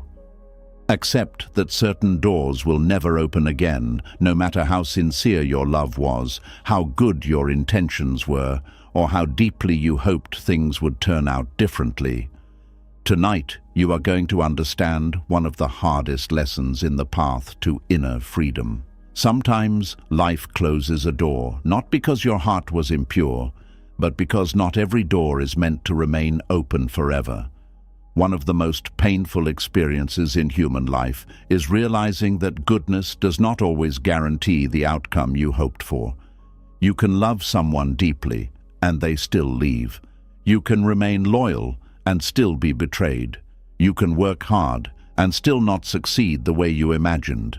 You can pray, hope, forgive, sacrifice, and try again, yet some doors remain closed anyway. This truth breaks many hearts because human beings naturally want life to feel fair. The mind quietly believes that sincerity should always be rewarded. It believes pure intentions should automatically create happy endings. But life does not always move according to emotional fairness. And this is where many people begin secretly fighting reality again. Not because they are weak, but because part of them cannot understand why something beautiful still disappeared, why something they cared for still ended, why something they truly wanted never arrived. This confusion can become very heavy, especially for gentle people, especially for people who gave their hearts honestly. Because when someone with a pure heart experiences rejection or loss, they often ask themselves dangerous questions. What is wrong with me? Why was I not enough? Why did life close this door after all I gave? And slowly, pain begins turning inward. Instead of seeing that life contains uncertainty, timing, other people's choices, and conditions beyond control, the person assumes the closed door must be proof of personal failure. But Buddhism teaches something different. Not all closed doors are punishments. Not all endings are proof of worthlessness. and not every loss means you failed. Sometimes life closes a door simply because that chapter has reached its end, even if your heart still wanted more pages. This is difficult to accept because the human mind wants clean explanations. It wants every painful ending to make perfect emotional sense. But reality often moves in more mysterious ways than the ego can understand. Some people enter your life only for a season. Some opportunities exist only to redirect you. Some dreams collapse because the version of you chasing them needed to change first. And some doors remain closed because opening them would eventually create deeper suffering you cannot yet see. At first, these ideas can sound frustrating. The hurting heart says, "But I loved them. But I tried. But I cared." And those feelings are real. They deserve compassion. But Buddhism gently reminds us that attachment often creates the illusion that effort guarantees permanence. It does not. You can water a garden lovingly and still experience winter. You can protect something carefully and still watch it change. You can offer your whole heart to someone and still discover they cannot meet you in the same depth. This does not erase the beauty of what you gave. And this is important to understand. A closed door does not automatically mean your love was foolish. Many people become ashamed after rejection or loss. They look back at their own sincerity and feel embarrassed by how deeply they cared. But there is nothing shameful about having a heart capable of genuine love. The shame belongs to cruelty, not tenderness. The shame belongs to dishonesty, not vulnerability. Yet pain often tricks people into hardening themselves afterward. Someone hurts them, and they decide never to trust again. Life disappoints them, and they decide never to hope again. A door closes, and they decide to close themselves completely too. But Buddhism teaches that suffering should deepen wisdom, not destroy openness.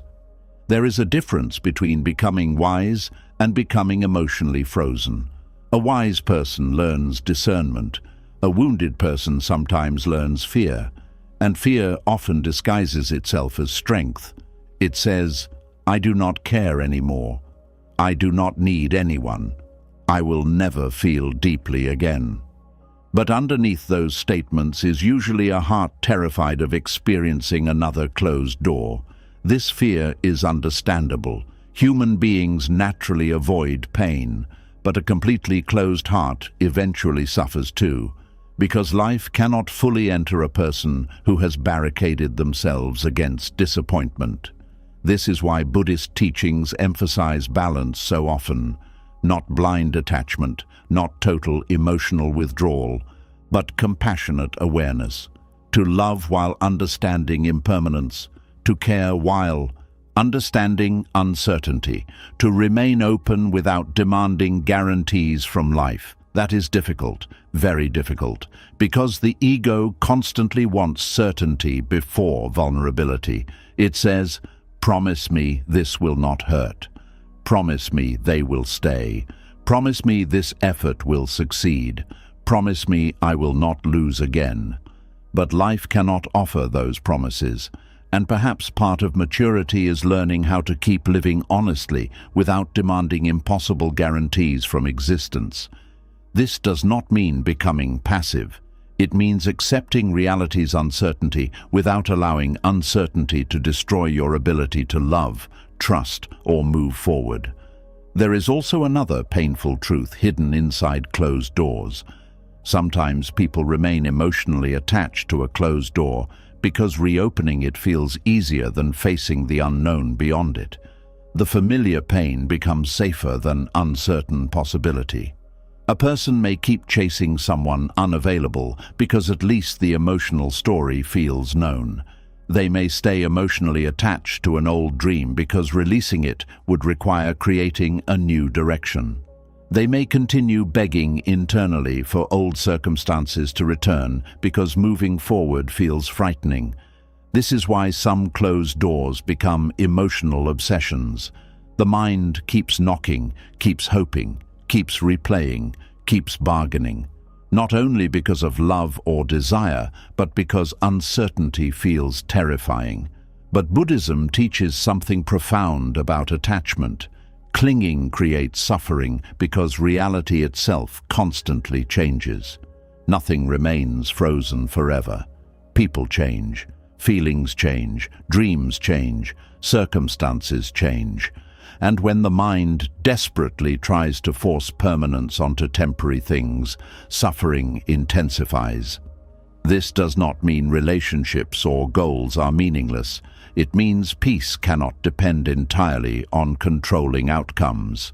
That is where hidden freedom begins appearing, not when every door opens, but when your inner stability no longer collapses every time one closes. This is one of the deepest forms of emotional maturity. To realize your worth is not determined by access. Not everyone who rejects you is rejecting your value. Not every missed opportunity is proof of failure. Not every closed door means you are unworthy of love, success, connection, or peace. Sometimes doors close because life is moving differently than your current understanding can see. This is especially painful when the heart feels pure, when you genuinely tried, when your intentions were honest, because part of the mind expects goodness to protect against pain. But Buddhism never promises a painless life to good people. Instead, it teaches how to remain awake and compassionate even when life disappoints you. This is far more powerful than false guarantees, because eventually everyone experiences closed doors. The question is not whether disappointment will happen. The question is whether disappointment will harden the heart permanently. Some people experience one painful ending and spend the rest of their lives emotionally locked behind it. Others experience deep heartbreak, yet slowly become softer, wiser, calmer, and more compassionate afterward. The event alone does not determine the outcome. The relationship with the event does. This is why awareness matters so deeply. Awareness notices when attachment becomes self-destruction. It notices when longing becomes obsession. It notices when hope becomes refusal to accept reality. And gently, patiently, awareness begins loosening the grip. Not by forcing forgetting, not by denying grief, but by reminding the heart, you cannot force a closed door open forever. This truth hurts at first because many people secretly believe persistence alone can conquer all outcomes. And yes, persistence matters in life, but there is a difference between perseverance and emotional imprisonment. Perseverance moves forward wisely. Imprisonment keeps begging reality to become different. One creates growth. The other creates exhaustion. A bird trapped against a closed window eventually injures itself, not because freedom is impossible, but because it keeps flying toward the wrong opening. Human beings often do the same emotionally.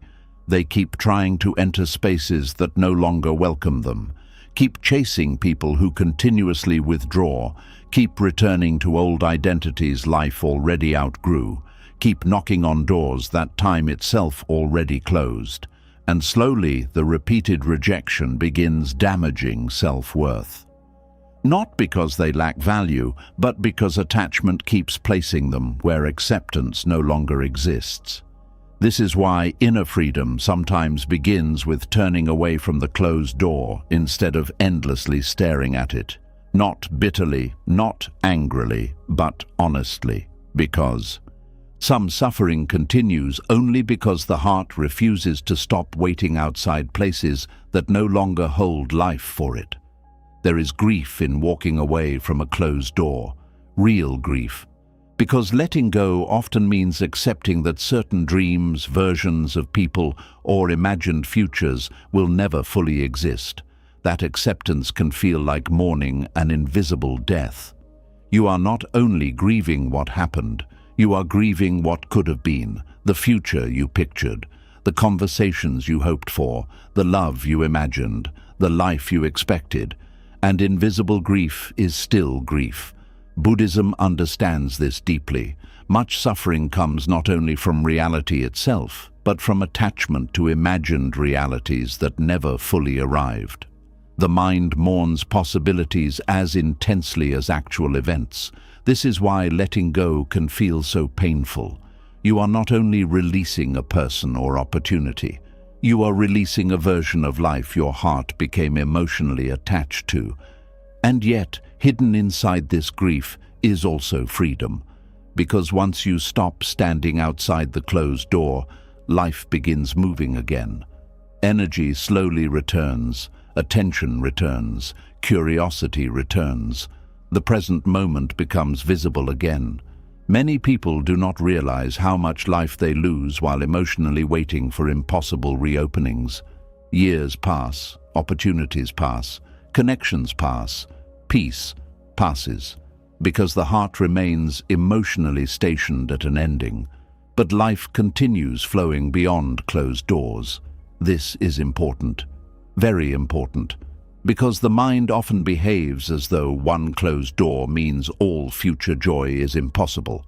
But reality rarely works that way. Life continuously changes shape. New people appear, new understandings emerge, new paths reveal themselves slowly, not always immediately, not always comfortably, but often in ways the attached mind could not previously imagine. This does not mean every loss secretly hides a perfect replacement. Buddhism is not teaching toxic positivity. Some losses remain painful. Some endings genuinely matter forever. But suffering deepens unnecessarily when the mind insists one closed door destroyed all future possibility. That belief creates hopelessness. Awareness creates openness again. Not naive openness, grounded openness. The understanding that life still exists beyond disappointment. There is another hidden lesson inside closed doors. Sometimes the closed door is protecting your deeper self from remaining trapped in a smaller version of life. A relationship that ended may have been preventing growth.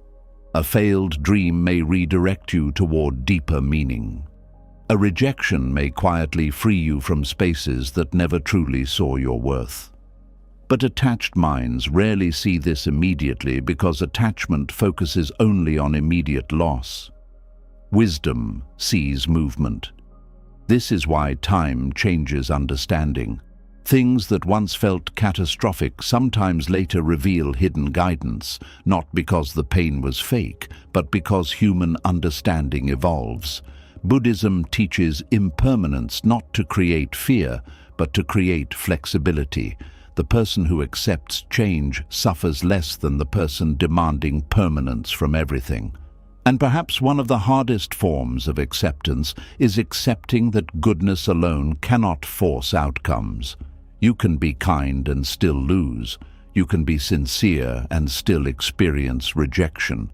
You can be loving and still encounter people incapable of meeting your depth. This does not mean kindness is weakness. It means life is not a transaction where pure intentions automatically purchase desired endings. At first, this truth feels unfair, but eventually it becomes liberating. Because once you stop measuring your worth entirely by outcomes, you become freer emotionally. A closed door stops being proof of inadequacy. It simply becomes part of reality's movement, part of life's unfolding, part of the impermanence all human beings eventually face. And maybe this is where deeper peace begins appearing. Not in forcing every door open, not in making life obey your hopes perfectly, but in trusting that your soul can survive disappointment without collapsing into bitterness. This trust changes everything, because bitterness is often just wounded hope that never learned acceptance. A bitter person keeps emotionally arguing with reality long after the ending occurred. But a peaceful person slowly learns how to bow gently before what cannot be forced, not because they stopped caring, but because they stopped destroying themselves trying to control the uncontrollable. That is true strength.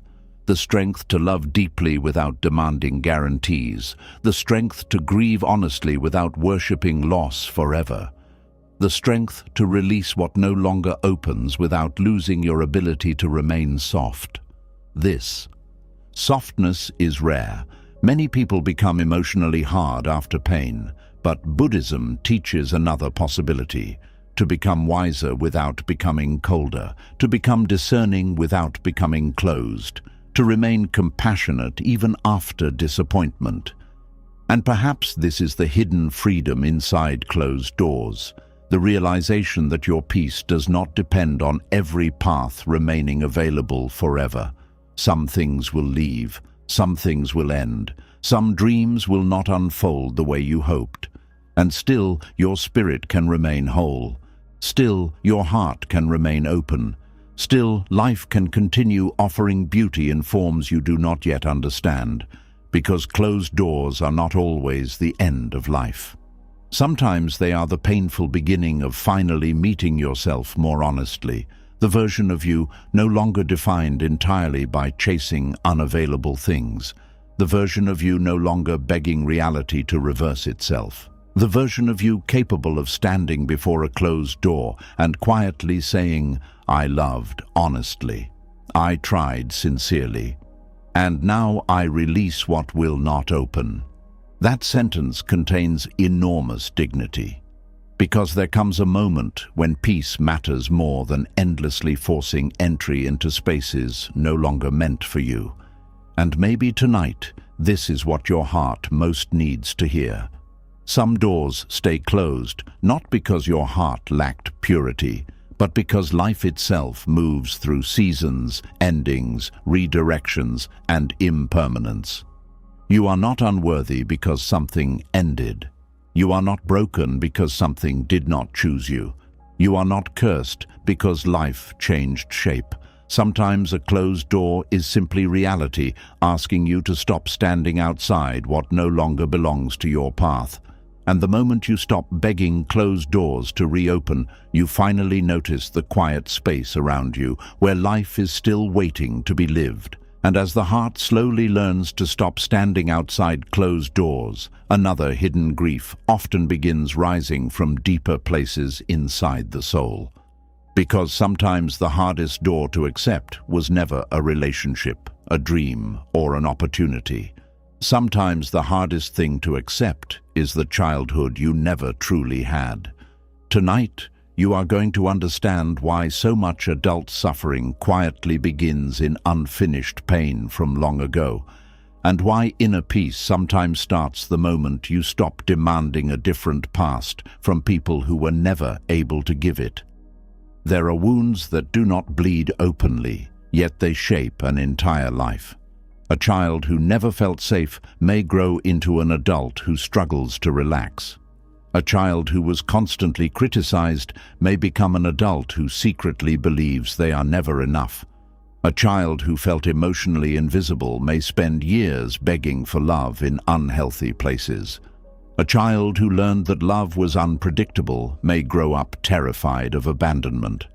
And often, these wounds remain hidden beneath adult responsibilities, routines, relationships, careers, and distractions. But deep inside, the younger self still waits quietly for something that never fully arrived. Understanding, protection, warmth, gentleness, safety, the feeling of truly being seen. This is why childhood pain can become so difficult to release, because unlike many adult disappointments, childhood shapes the foundation of how a person learns to see themselves and the world. When pain enters early, the nervous system adapts around survival. Some children become people pleasers because keeping others happy felt safer than expressing their truth. Some become emotionally distant because vulnerability once led to pain. Some become hyper-independent because they learned too early that nobody would rescue them emotionally. Some become anxious because their environment constantly felt unpredictable. And then adulthood arrives, but the body still carries the emotional memory of those early experiences. This is why some reactions feel much bigger than the present moment. A small rejection suddenly feels unbearable. A disagreement feels like abandonment. Silence feels dangerous. Criticism feels crushing. Not because the adult self is weak, but because the younger self inside still remembers what it once meant to feel unsafe. Buddhism teaches that suffering often continues when the mind clings to what reality did not provide. And one of the deepest forms of clinging is the lifelong demand for a different childhood. Many adults are still emotionally waiting for parents to become who they needed, still waiting for apologies that may never come, still waiting for understanding, still waiting for someone to finally say, "You deserved better. You were lovable. You were not the problem. You should have been protected." And when these words never fully arrive, pain hardens quietly over time. The heart begins carrying invisible grief. Not only grief for what happened, but grief for what never happened. The childhood that never felt peaceful, the comfort that never existed, the emotional safety that never arrived, the innocence that disappeared too early. This kind of grief is difficult because it is often invisible to others. A person may appear successful, calm, functional, even strong, but inside there may still be a younger self carrying loneliness from decades ago. This is why healing childhood wounds is not about blaming endlessly.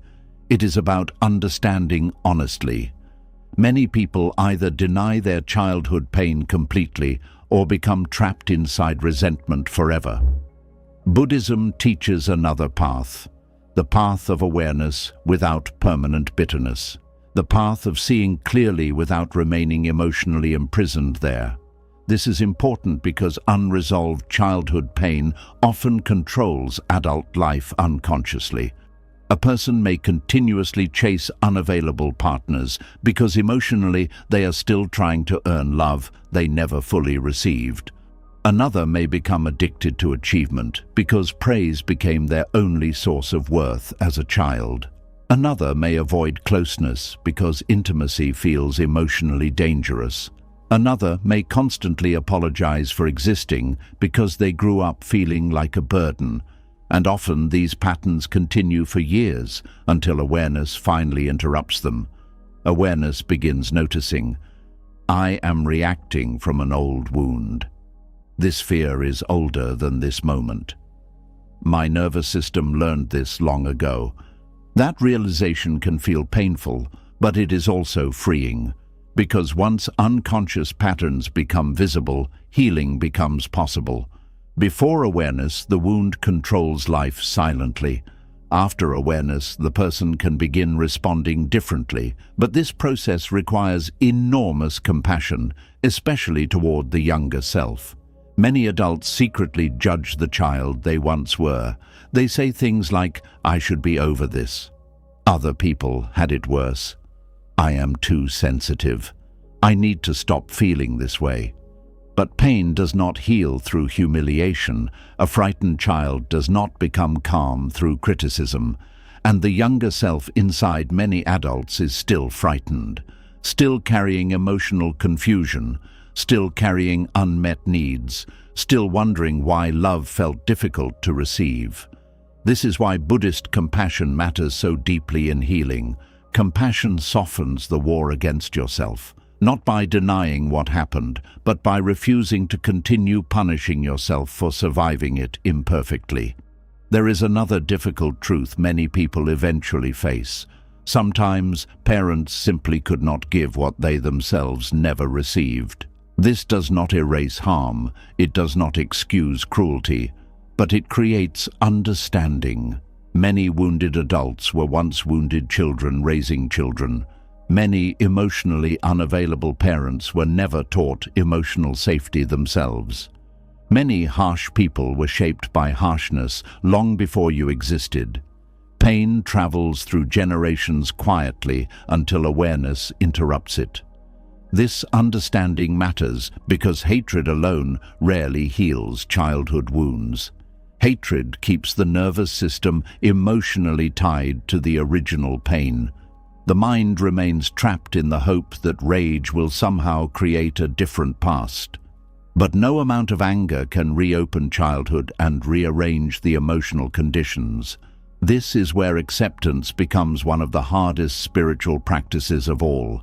Accepting that your childhood happened the way it happened. Accepting that some needs were not met. Accepting that some people may never fully understand the pain they caused.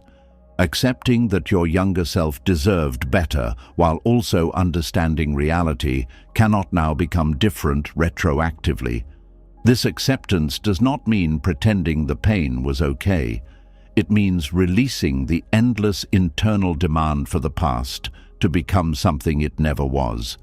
That demand quietly exhausts many people for decades, because part of the mind keeps saying, if they would finally apologize, I could heal.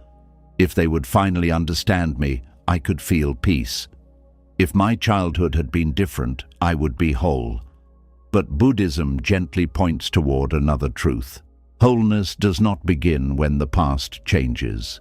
Wholeness begins when awareness stops demanding the impossible from time. This realization often creates grief first, real grief. Because releasing the need for a different childhood means mourning what never existed fully. Mourning the nurturing you deserved, the softness you deserved, the emotional safety you deserved, the guidance you deserved, the consistency you deserved. This grief matters, because many people try skipping directly to forgiveness while never allowing themselves to honestly grieve. But ungrieved pain remains alive inside the body. Healing requires honesty, not dramatic storytelling, not endless blame, honest acknowledgement. Yes, this hurt. Yes, this shaped me. Yes, I deserved care. That honesty is not weakness, it is emotional truth, and truth creates the foundation for peace. There is also hidden freedom in realizing that your childhood explains you, but it does not have to imprison you forever. This distinction is extremely important. Some people deny their wounds entirely. Others become completely identified with them. Buddhism teaches another way, awareness without permanent identity. You can understand why you developed certain fears without deciding you are doomed forever. You can recognize the pain without building your entire future around it. You can honor the younger self without remaining emotionally frozen in childhood forever. This balance creates healing, not instant healing, but real healing. Because once awareness grows, choices slowly become possible. A person who grew up around emotional chaos can slowly learn calmness. A person who learned fear can slowly learn safety. A person who never felt heard can slowly learn self-expression. A person who felt unloved can slowly learn self-compassion. This process takes patience because nervous systems shaped by childhood pain often expect danger automatically. The body may brace itself even during peaceful moments. Some people feel uncomfortable when life becomes calm because chaos feels more familiar than peace. Others sabotage healthy relationships because stable love feels emotionally unfamiliar. The nervous system repeats what it learned early, even when those patterns create suffering. This is why awareness must be paired with gentleness. You cannot force a frightened inner self into peace through harshness. You cannot shame your nervous system into healing. Healing often happens through repeated experiences of safety, repeated moments of self-kindness, repeated reminders that the danger is no longer here, repeated awareness that the adult self can now offer protection the child self never received. This is one reason mindfulness matters so deeply. Mindfulness teaches the body to return to the present moment instead of remaining trapped in old emotional environments. The child inside may still fear rejection, but the adult self can breathe now. The child inside may still expect criticism, but awareness can respond gently now. The child inside may still feel abandoned, but presence can offer companionship now. This changes the relationship with pain completely. Instead of constantly searching backward for missing love, the person slowly learns how to offer love inwardly, not narcissistic self-obsession, steady self-compassion, the kind that says, "I see your pain. I understand why you became this way. You are allowed to heal." That inner softness matters more than many people realize, especially because many wounded adults continue internally repeating the same harshness they once received externally. A critical parent disappears physically, yet the inner critic remains alive for decades. The voice changes location but continues speaking. You are not enough. You are too emotional. You always fail. You do not deserve rest. You must earn love. Buddhist awareness notices these inner voices without automatically believing them. This is powerful, because many people mistake inherited emotional conditioning for objective truth. But thoughts shaped by pain are not always accurate reflections of reality.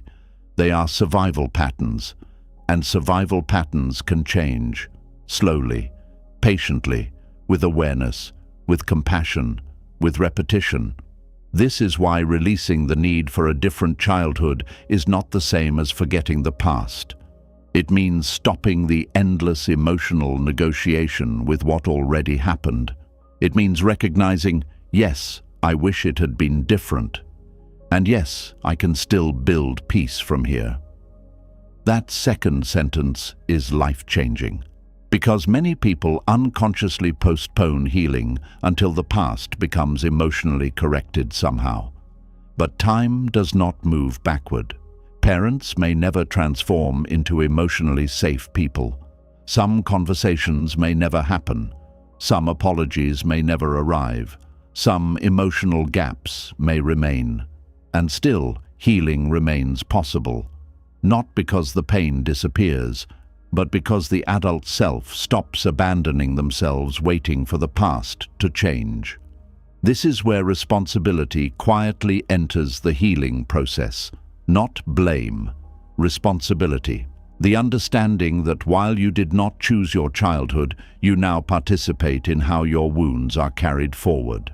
This realization can feel overwhelming at first, especially because wounded people often feel exhausted already.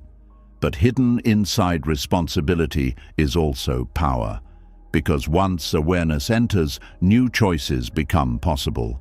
Cycles can end, patterns can soften, inner violence can stop repeating. A person raised around emotional neglect can become emotionally present. A person raised around anger can become gentle. A person raised around fear can create safety. This is one of the most beautiful possibilities in human life. Pain does not have to become destiny. Awareness interrupts inheritance. And perhaps one of the deepest forms of healing is becoming the kind of presence you once needed yourself. Not perfectly, not all at once, but intentionally, through small moments. Resting when exhausted instead of punishing yourself. Speaking kindly inwardly instead of repeating old criticism. Allowing emotions instead of suppressing them. Creating boundaries instead of accepting mistreatment automatically. Listening to your needs instead of abandoning them. These small acts slowly rebuild inner trust. And inner trust is essential because many wounded children grew into adults who no longer fully trust themselves emotionally. They learned to prioritize survival over authenticity, pleasing over honesty, performing over resting. But healing reconnects people to their inner world again, not the frightened child alone, but the deeper awareness beneath the fear, the calm witness beneath the conditioning, the self capable of compassion, the self capable of peace. Buddhism often teaches that freedom begins not when life becomes perfect, but when attachment softens. And perhaps one of the deepest attachments many people carry is attachment to the fantasy of the childhood they wish they had received. This fantasy is understandable. Every child deserves love. Every child deserves safety. Every child deserves emotional care. But clinging endlessly to the impossible wish for a rewritten past often prevents the heart from fully living now. At some point, the grieving heart must slowly release the demand for history to become different, not because it did not matter, but because your life still exists beyond it. There are still breaths to take, moments to experience, connections to build, peace to discover. The wounded child deserves acknowledgement, but your entire future does not deserve imprisonment inside old pain forever. This realization creates profound emotional freedom, not dramatic freedom, quiet freedom, the freedom of no longer needing your past to change before allowing yourself tenderness, the freedom of no longer defining your worth entirely by what you lacked early in life. The freedom of understanding that while childhood shaped you deeply, it does not contain the entirety of who you can become. And maybe tonight, this is what your heart most needs to hear. You did not deserve the moments that made you feel unseen, unsafe, or emotionally alone.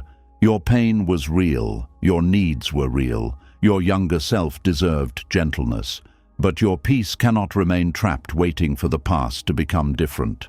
At some point, healing begins with softly releasing the impossible wish for another childhood and gently learning how to care for the life still unfolding in front of you now. Because the child inside you does not only need mourning anymore, they also need the adult version of you to finally stop abandoning them to the past. And as the heart slowly stops begging the past to become different, another difficult lesson quietly begins appearing. Because healing is not only about accepting your own pain, it is also about learning how to see other people clearly without allowing their behavior to poison your inner peace forever. Tonight, you are going to understand one of the most misunderstood forms of acceptance, the kind that allows you to stop carrying hatred inside your body without pretending harmful actions were acceptable. One of the hardest things for the human heart to understand is this: accepting someone does not mean agreeing with them. Many people struggle deeply with this because they confuse acceptance with approval. They believe that if they stop hating someone, it means the pain did not matter. They believe that if they release anger, it means the other person wins. They believe acceptance requires pretending harmful behavior was somehow okay. But Buddhism teaches something much wiser and much more freeing. You can accept reality without approving of it. You can understand someone without excusing them. You can release hatred without inviting harm back into your life. And perhaps most importantly, you can stop carrying someone else's darkness inside your own nervous system. This lesson becomes necessary because human beings hurt each other constantly. People lie, people betray trust, people manipulate, people abandon. People say cruel things, people fail to love carefully, and when this happens, the mind often splits into extremes. One extreme says, pretend it did not hurt. The other says, remain angry forever. But neither creates peace. Suppressing pain only buries it deeper inside the body. Endless hatred chains your emotional life to the person who wounded you. Buddhism teaches another path: clear seeing without emotional imprisonment. This means seeing people honestly, without fantasy, and without endless bitterness. Because one reason suffering lasts so long is that many people refuse to accept who someone truly is. Instead, they remain emotionally attached to who they hoped that person would become. This happens constantly in relationships. A person lies repeatedly, but the heart keeps clinging to isolated moments of tenderness. A person keeps disrespecting boundaries, but the mind says, maybe they will change. A parent remains emotionally unavailable for decades, but the child inside still waits for warmth. A friend betrays trust again and again, but attachment keeps hoping for a different outcome. The suffering deepens because reality and hope keep fighting each other. Reality says, this person continues behaving this way, Attachment says, "But I need them to become different." And the mind becomes exhausted trying to force emotional transformation onto someone who may not truly want to change. This is why acceptance becomes powerful. Acceptance does not say, "Their behavior was okay." Acceptance says, "I finally see clearly who they are." That clarity creates freedom. Because once you stop demanding people become different before allowing yourself peace, you stop emotionally depending on impossible outcomes. This does not mean giving up discernment. In fact, Buddhism encourages wise discernment deeply. A peaceful person is not someone who blindly tolerates harm. A peaceful person sees clearly without becoming consumed by hatred. That balance matters enormously, because many wounded people become trapped in cycles of emotional attachment disguised as moral outrage. They replay the betrayal constantly, replay the disrespect, replay the cruelty, replay what should have happened differently. And without realizing it, the person who hurt them continues occupying enormous space inside their inner world. This is one reason hatred becomes so exhausting. Hatred keeps the nervous system emotionally connected to the source of pain. The body remains tense. The mind remains restless. The heart remains trapped in unfinished emotional conflict. Buddhist teachings understand this deeply. Anger itself is not evil. Anger often appears naturally when boundaries are violated, but attachment to anger becomes suffering, because eventually the fire meant to protect begins burning the person carrying it. There is an old Buddhist understanding that holding hatred is like gripping a burning coal, hoping to throw it at someone else later. Meanwhile, your own hand continues burning first. This does not mean becoming passive. It means understanding that inner peace matters too much to sacrifice endlessly at the altar of resentment. Many people secretly believe resentment protects them. If I stay angry, I will never be hurt again. If I hate them enough, I stay strong. If I keep replaying what they did, I remain safe. But often resentment does not create safety. It creates emotional imprisonment. The mind keeps circling the same pain endlessly, and life begins shrinking around the wound. This is especially dangerous because resentment often disguises itself as justice. The mind says, "I deserve to stay angry after what happened." And yes, the pain may be real, the betrayal may be real, the harm may be real, but endless emotional attachment to the injury still creates suffering inside you. Buddhism invites a different question. How long do you want another person's actions to continue controlling your nervous system? That question changes things. Because many people continue reliving emotional injuries long after the actual event ended. The other person may have moved on entirely while the wounded mind keeps reopening the scene daily. This does not create healing. It creates continued captivity. Acceptance interrupts this cycle, not by pretending harm never occurred, but by fully acknowledging reality instead of emotionally wrestling it forever. This person behaved this way. This person could not give what I needed. This person caused pain. This person may never become who I hoped. Those truths may hurt deeply, but clarity hurts less than endless emotional illusion. This is especially important because many people confuse compassion with self-abandonment. They think being spiritually peaceful means allowing unlimited mistreatment. But Buddhism never teaches people to destroy themselves for the comfort of others. Compassion and boundaries can exist together. You can understand someone's wounds without allowing them to wound you repeatedly. You can recognize someone's suffering without giving them unlimited access to your peace. You can forgive internally while still walking away externally. This distinction saves many lives emotionally. Because wounded people often stay trapped inside harmful dynamics, believing love requires endless tolerance. But acceptance is not submission. Acceptance is seeing reality clearly enough to stop lying to yourself. If someone continuously harms you, acceptance means recognizing the pattern honestly, not fantasizing about their potential while ignoring their actions repeatedly. Potential is not behavior. Promises are not transformation. Words are not character. Reality is revealed through repeated action, and Buddhism encourages awareness of reality over attachment to fantasy. Many people suffer because they fall in love with imagined versions of people instead of seeing who is actually standing in front of them. They love possibility more than reality.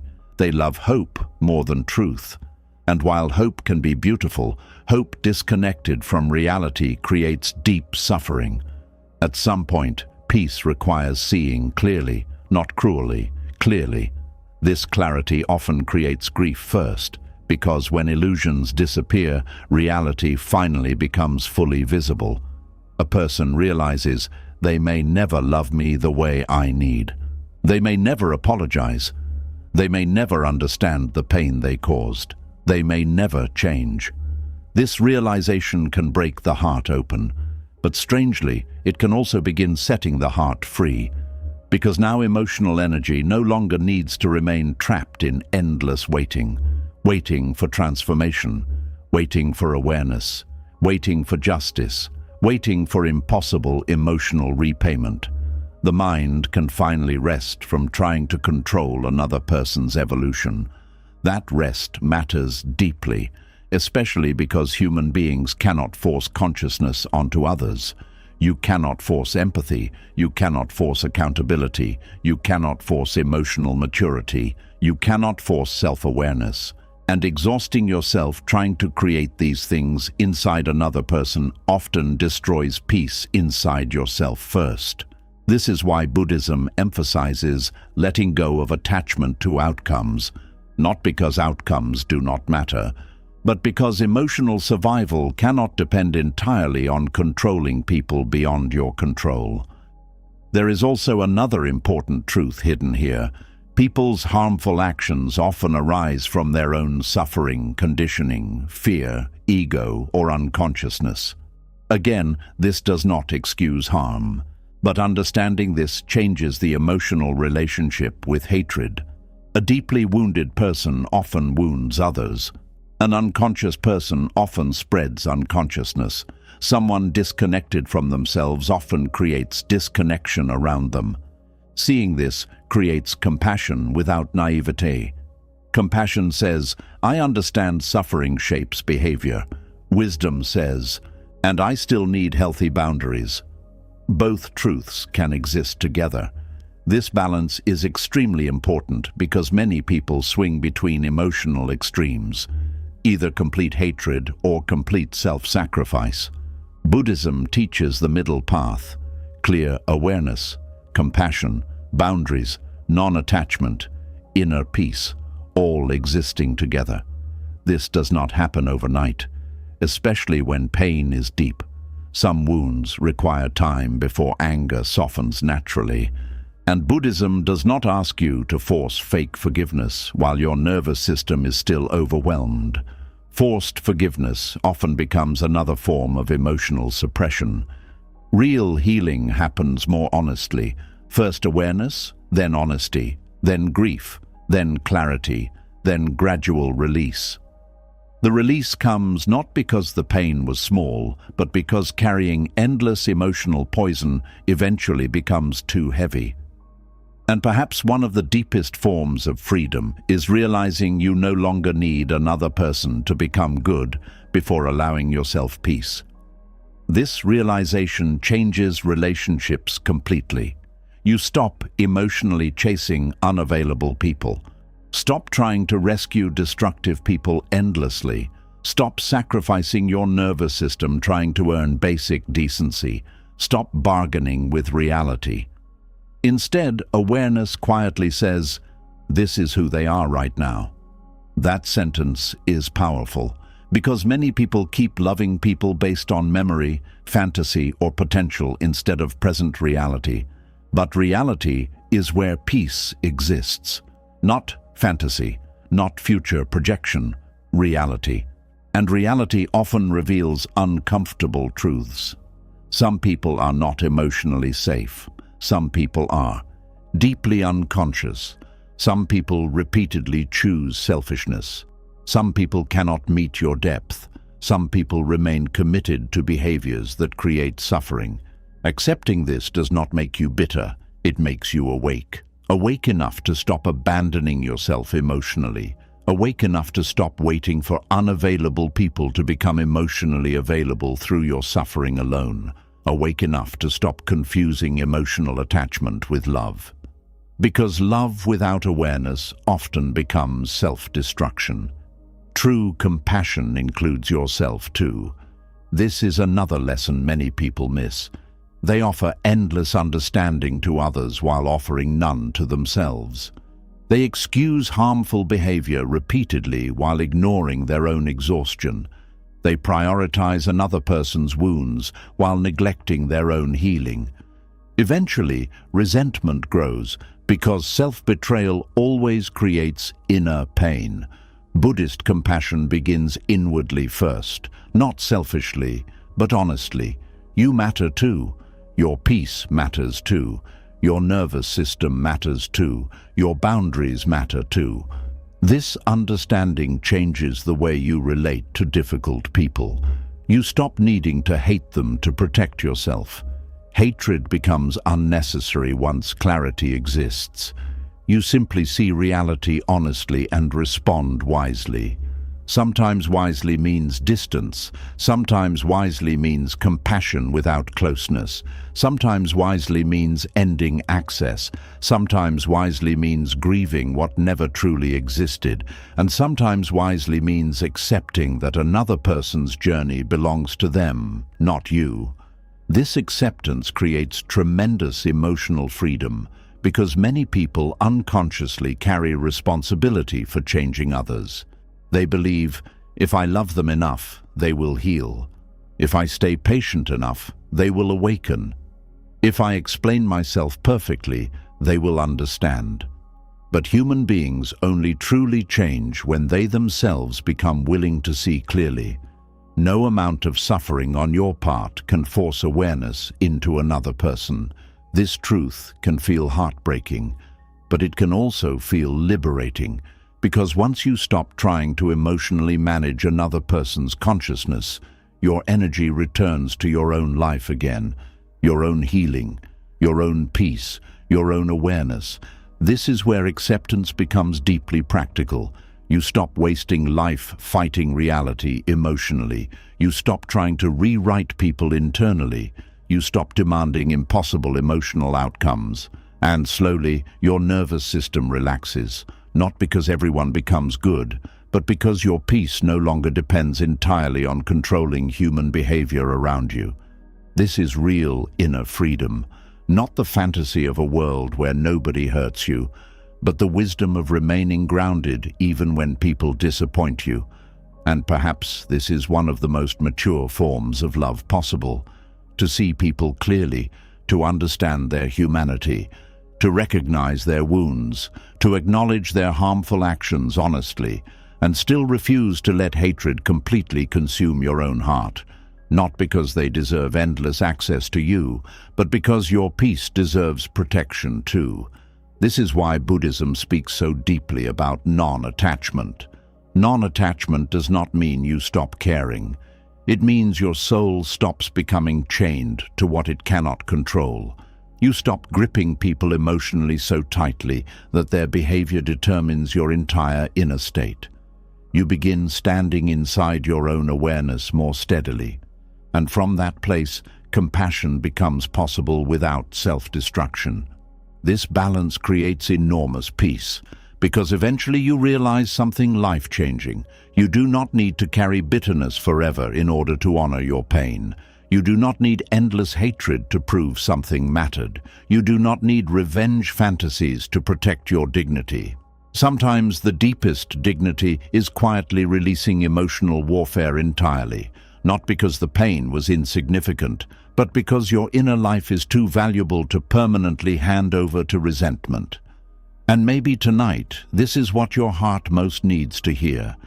You are allowed to accept people as they truly are without approving of what they did. You are allowed to recognize harmful behavior without becoming consumed by hatred. You are allowed to walk away peacefully from what continuously wounds you. You are allowed to stop waiting for impossible transformation before allowing yourself rest. Because acceptance is not saying what happened was okay. Acceptance is saying, I finally see reality clearly enough to stop destroying myself fighting it. And hidden inside that clarity is the beginning of a much deeper peace. And as the heart slowly learns to stop fighting people for becoming who they truly are, another painful attachment begins revealing itself underneath the surface, because sometimes suffering does not continue only because of what happened. It continues because a part of you is still waiting for life itself to finally admit that it hurt you unfairly. Tonight, you are going to understand why many people remain emotionally trapped for years, waiting for apologies, explanations, justice, or emotional repayment that may never fully arrive. And why inner freedom often begins the moment you stop postponing your peace until life apologizes first. There is a hidden sentence living inside many wounded hearts, even if it is never spoken out loud. I cannot move on until this is made right. At first, this sounds understandable. Human beings naturally want resolution. When pain enters life unfairly, the heart wants acknowledgement. It wants someone to finally recognize the damage. It wants justice. It wants understanding. It wants the universe itself to say, yes, what happened to you was wrong. And sometimes that acknowledgement does come.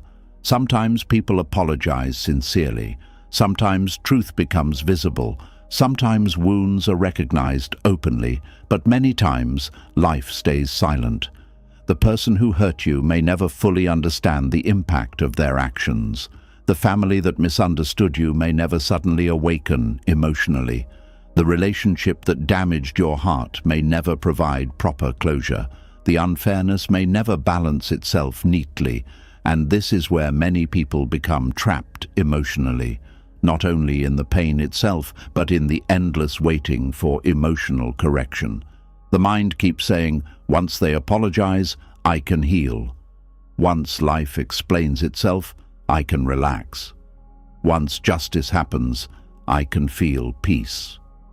But peace built on those conditions becomes fragile because reality does not always provide emotional resolution on demand.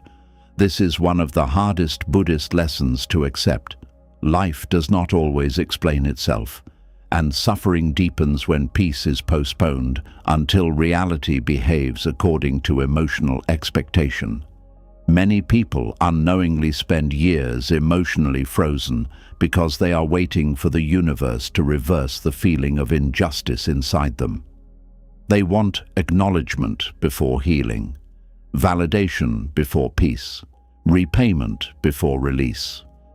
And while this desire is deeply human, it often becomes another form of attachment. Attachment to fairness, attachment to emotional symmetry, attachment to the idea that pain must eventually be compensated in visible ways before the heart can rest. But reality moves differently. Sometimes good people suffer without explanation. Sometimes cruel people continue living comfortably. Sometimes apologies never arrive. Sometimes misunderstandings remain permanent. Sometimes love disappears without closure, and the mind struggles deeply against these truths because the ego wants emotional completion through external resolution. Yet Buddhism gently teaches that waiting endlessly for life to emotionally repair itself often creates even more suffering. Because now the heart is not only hurting from the original wound, it is also hurting from unmet expectations of justice. This creates a second layer of pain. The first pain says, "This hurt me." The second pain says, "And life still has not corrected it." That second layer often becomes heavier than the first, because the nervous system remains emotionally suspended in unfinished waiting. waiting for fairness, waiting for acknowledgement, waiting for the world to finally understand. This waiting quietly drains life from people. There are individuals who cannot fully enjoy the present because part of them is still emotionally standing in front of an old wound, demanding an explanation from existence itself. They replay events repeatedly, hoping to finally discover why things unfolded the way they did. They search for hidden meanings obsessively. They mentally argue with reality. They wait for karma to arrive visibly. And while waiting, years pass. Peace remains postponed. The body remains tense. The heart remains unresolved. Buddhism does not deny the reality of injustice. It simply teaches that attachment to emotional repayment creates suffering. Because the mind keeps demanding something, reality may never deliver in the form expected. This does not mean injustice is acceptable. It means your peace cannot survive if it depends entirely on the universe behaving according to your emotional timetable. That realization can feel painful at first, especially for deeply sensitive people, especially for people who genuinely tried to do good, because part of the heart believes goodness should protect against unfairness, yet life often reveals otherwise. And when this truth first becomes visible, bitterness can easily grow. The mind says, "After everything I gave, this is what happened. After all my kindness, this is what I received. Why do I suffer while others seem untouched?" These questions are ancient. Human beings have wrestled with them for thousands of years. Buddhism does not answer them by promising perfect worldly fairness. Instead, it points toward another possibility: freedom from demanding fairness before allowing yourself inner peace. This changes everything. Because many people unknowingly hand control of their emotional life over to unresolved pain. They tell themselves, "I will stop suffering once they finally understand." But what if they never understand? "I will feel free once they regret losing me." But what if they never regret it openly? "I will heal once life makes this fair." But what if life never arranges fairness in visible ways? Does your peace remain permanently postponed? This is the hidden prison many people live inside. Not only pain itself, but dependency on future emotional repayment. Buddhism gently asks another question. What if peace begins before the apology? What if healing begins before the explanation? What if your soul does not actually need reality to bow before it in order to rest? That question can transform a life, because it returns power inward instead of endlessly waiting outward. This does not mean your pain was imaginary. It does not mean you deserved mistreatment. It does not mean accountability stops mattering. It simply means your nervous system deserves freedom, even if perfect closure never arrives. There is tremendous suffering in constantly mentally presenting your pain to an imaginary courtroom, waiting for existence itself to finally declare you innocent. The exhausted mind says, "Look what they did to me. Look how unfair this was. Look how deeply I suffered." And yes, those things may be true. But endless emotional prosecution rarely creates peace. At some point, the heart becomes exhausted from trying to convince reality to emotionally apologize. Because reality is not a person sitting across from you capable of giving verbal reassurance. Life unfolds through causes, conditions, impermanence, and uncertainty. Sometimes events make sense later, sometimes they never fully do. And one of the deepest forms of maturity is learning how to continue living even without complete emotional answers. This is extremely difficult because the human mind wants narrative closure. It wants a clean story, a villain punished, a victim understood, a lesson fully explained. But life often remains unfinished emotionally. This unfinishedness creates enormous discomfort. Yet Buddhism teaches that peace becomes possible when you stop demanding absolute resolution from an impermanent world. This does not mean becoming passive. It means no longer chaining your inner freedom to impossible emotional guarantees. Many people confuse acceptance with resignation here. They fear that if they stop demanding apologies internally, they are somehow betraying themselves. But releasing attachment to apology is not self-betrayal. It is emotional liberation, because now your healing no longer depends entirely on another person's awareness, guilt, maturity, or conscience. You stop emotionally outsourcing your peace. This is powerful, especially because many people are waiting for closure from individuals incapable of giving healthy closure. Some people lack self-awareness completely. Some people avoid accountability. Some people justify their behavior endlessly. Some people cannot emotionally face the damage they caused. And while waiting for these people to finally awaken, the wounded person remains trapped in emotional suspension. But Buddhism gently reminds us, you do not need another person's full understanding in order to begin healing. You do not need perfect acknowledgement before allowing yourself peace.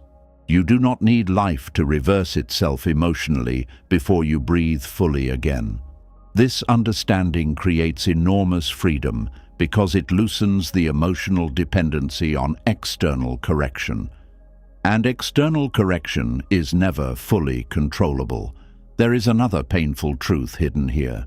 Sometimes the desire for apology is actually the desire to feel seen. The heart says, if they finally apologize, it means my pain mattered. If they finally acknowledge it, it means I mattered. This longing is deeply human. Human beings need recognition, need emotional validation, need understanding. But when validation becomes completely dependent on the person who caused the pain, suffering deepens dramatically, because now your worth feels trapped behind someone else's awareness. This is why self-compassion matters so deeply. Self-compassion says, I know this hurt. I do not need to deny my experience. My pain was real even if others never fully acknowledge it. That inner witnessing becomes healing. Because many people keep waiting externally for validation, they can begin offering inwardly themselves. This does not replace healthy accountability, but it frees the heart from emotional starvation while waiting endlessly for others to finally see clearly. There is also something important to understand about resentment. Resentment often survives because the mind believes letting go means saying the unfairness did not matter. But letting go is not denial. It is choosing not to permanently destroy your own nervous system, carrying unresolved emotional fire. Hatred exhausts the body, bitterness narrows perception. Obsessive unfairness keeps the mind trapped in old pain. Eventually, the person suffering most continuously becomes the one carrying the resentment. Buddhism teaches compassion not because everyone deserves unlimited access to you, but because hatred eventually poisons the one holding it. Compassion here does not mean pretending injustice was acceptable. It means understanding human beings are deeply unconscious sometimes, deeply wounded, deeply reactive, deeply trapped inside their own conditioning. Again, this does not erase accountability, but it softens the endless emotional demand for cosmic revenge before allowing yourself peace. Because revenge fantasies rarely heal wounds, they simply keep the mind emotionally attached to the original pain longer. This is why inner freedom feels so radical. It says, I release myself from endless emotional waiting. Not because life became fair, but because your soul deserves rest too. This shift changes the way you experience suffering. Instead of asking constantly, when will life repay me? You begin asking, how do I care for my heart now? Instead of demanding, when will they finally understand? You begin noticing, what parts of myself still need compassion? Instead of mentally fighting reality endlessly, awareness begins returning to the present moment again. This present moment return is deeply important, because unresolved injustice often traps attention entirely in the past. The body remains here, but emotionally the person still lives inside old injuries, still replaying unfair moments, still imagining different outcomes, still waiting for emotional correction. Meanwhile, life quietly continues moving. Sunlight still enters rooms. Breath still moves. Small moments still exist. Future possibilities still exist. But attachment to unresolved pain makes these things difficult to notice. This is why Buddhism emphasizes non-attachment so strongly. Not because human pain is insignificant, but because attachment keeps attention frozen inside suffering long after the event itself ended. And perhaps one of the most difficult truths to accept is this: life may never fully explain why certain things happened.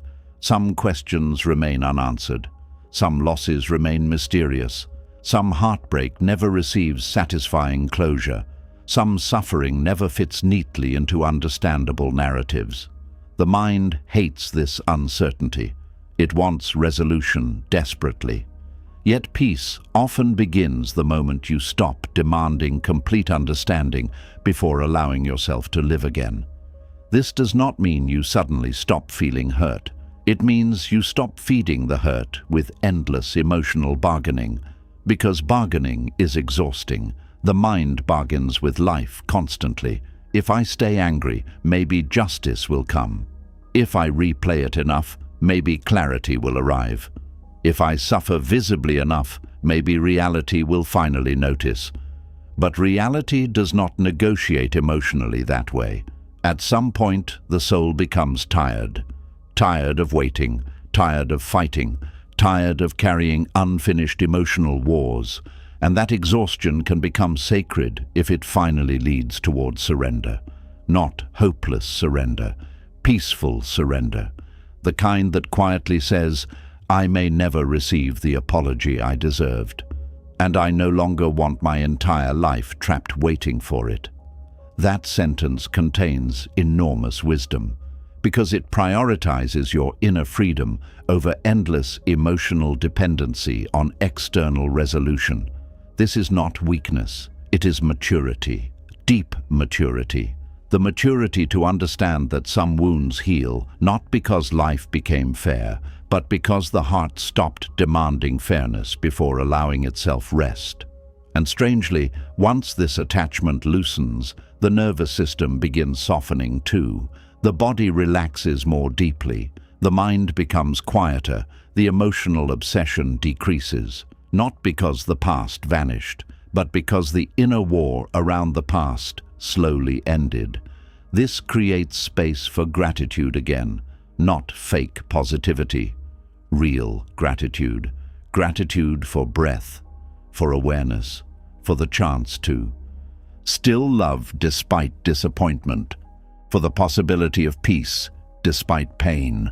This gratitude feels different because it no longer depends on perfect circumstances.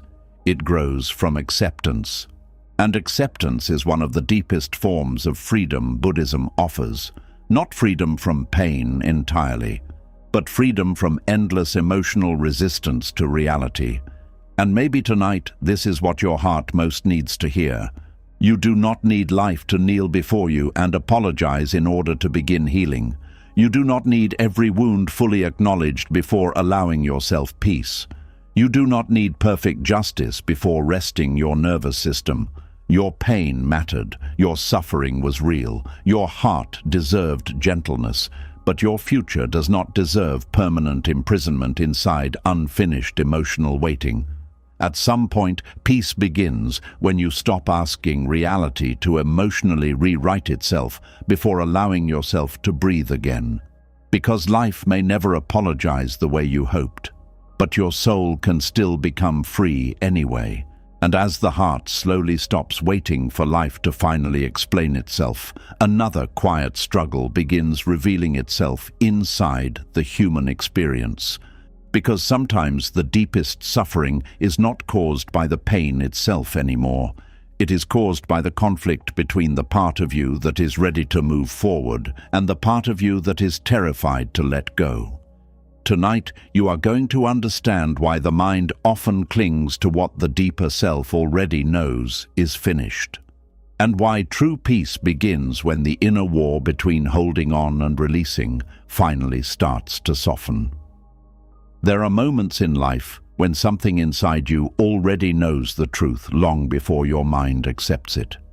You may feel it quietly at night, in the silence after conversations, in the heaviness that appears every time you force yourself to keep hoping, in the exhaustion of pretending something still feels alive when deep down you know it no longer does. Part of you already understands. The relationship is over emotionally. The old version of yourself is gone. The dream changed shape. The season ended. The waiting is draining your spirit. Something inside you already knows. And yet the mind keeps fighting. It keeps replaying, keeps analyzing, keeps bargaining, keeps searching for reasons to hold on just a little longer. This inner conflict creates enormous suffering because the soul begins moving toward release while the mind continues pulling backward. It is like trying to walk forward while emotionally chained to something behind you. Eventually, exhaustion appears. Not only emotional exhaustion, but spiritual exhaustion. The kind that makes even simple moments feel heavy. Buddhism understands this struggle deeply. The mind clings because clinging creates the illusion of control. If the mind keeps thinking about something, it feels active. If it keeps analyzing, it feels productive. If it keeps hoping, it avoids grief temporarily. But awareness sees something different. Awareness notices when attachment has become suffering. Awareness notices when the soul no longer truly wants the thing itself, only relief from the fear of letting go. This distinction matters because many people are not actually holding on to joy anymore. They are holding on to familiarity, holding on to identity, holding on to imagined futures, holding on to emotional habits, holding on to fear of emptiness, and the mind fights release because it fears what comes after letting go. What if nothing replaces this? What if I feel alone? What if I regret releasing it? What if I lose part of myself too?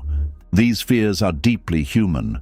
The ego naturally resists endings because endings create uncertainty, and uncertainty terrifies the mind. The mind would often rather stay attached to painful familiarity than step into unknown freedom.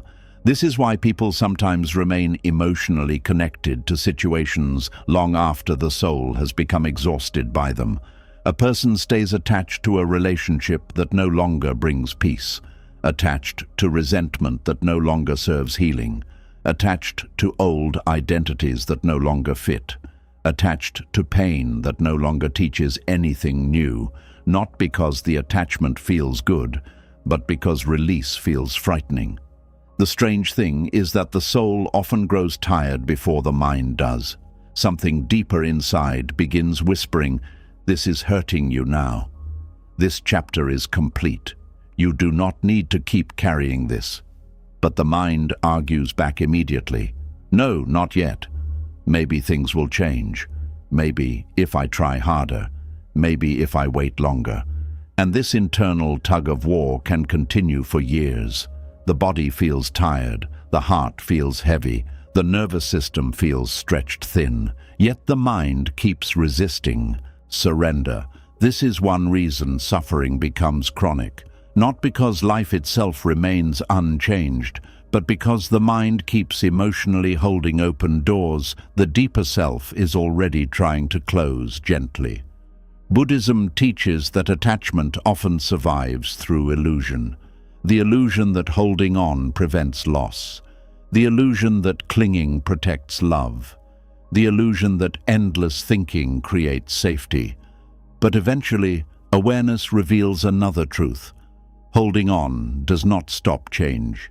It only delays peace. This realization can feel heartbreaking at first because many people confuse release with abandonment. They believe that letting go means they never truly cared. But genuine release is not emotional indifference. Sometimes release is the deepest form of compassion possible. Compassion toward yourself, compassion toward reality, compassion toward the truth that forcing what no longer flows naturally only creates more suffering. This is why so many people feel strangely emotional when they finally stop fighting internally. The tears often come not because they suddenly became weak, but because the nervous system is finally putting down a burden it carried too long. The body knows exhaustion before the mind admits it. The soul knows truth before the ego accepts it. You can feel this in many areas of life. A person keeps trying to win approval from emotionally unavailable people, even though something inside already knows it will never fully arrive. A person keeps chasing an old dream that no longer feels aligned because they fear who they will become without it. A person keeps replaying a relationship because the thought of fully grieving it feels unbearable. The deeper self often understands long before conscious acceptance appears, but the mind resists because the mind loves certainty more than freedom. Even painful certainty can feel safer than unfamiliar peace.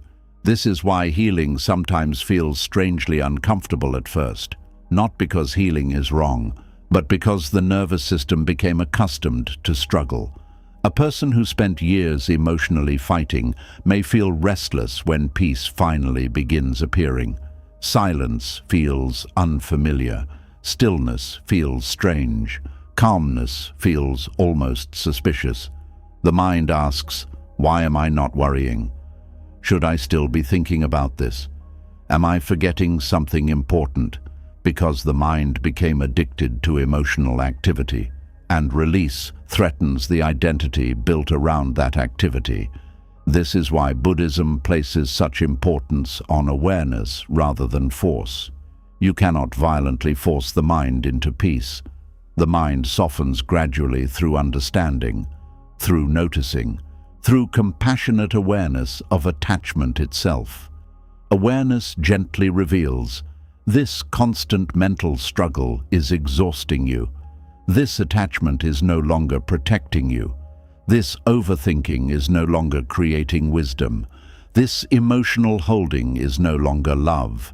These realizations emerge slowly and often painfully because every attachment contains emotional investment, time invested, hope invested, identity invested, dreams invested. The ego says, "If I release this, what was all that suffering for?" But awareness sees differently. Nothing was wasted. Every experience shaped understanding. Every heartbreak revealed truth. Every disappointment deepened awareness. Every ending transformed consciousness somehow. Release does not erase meaning.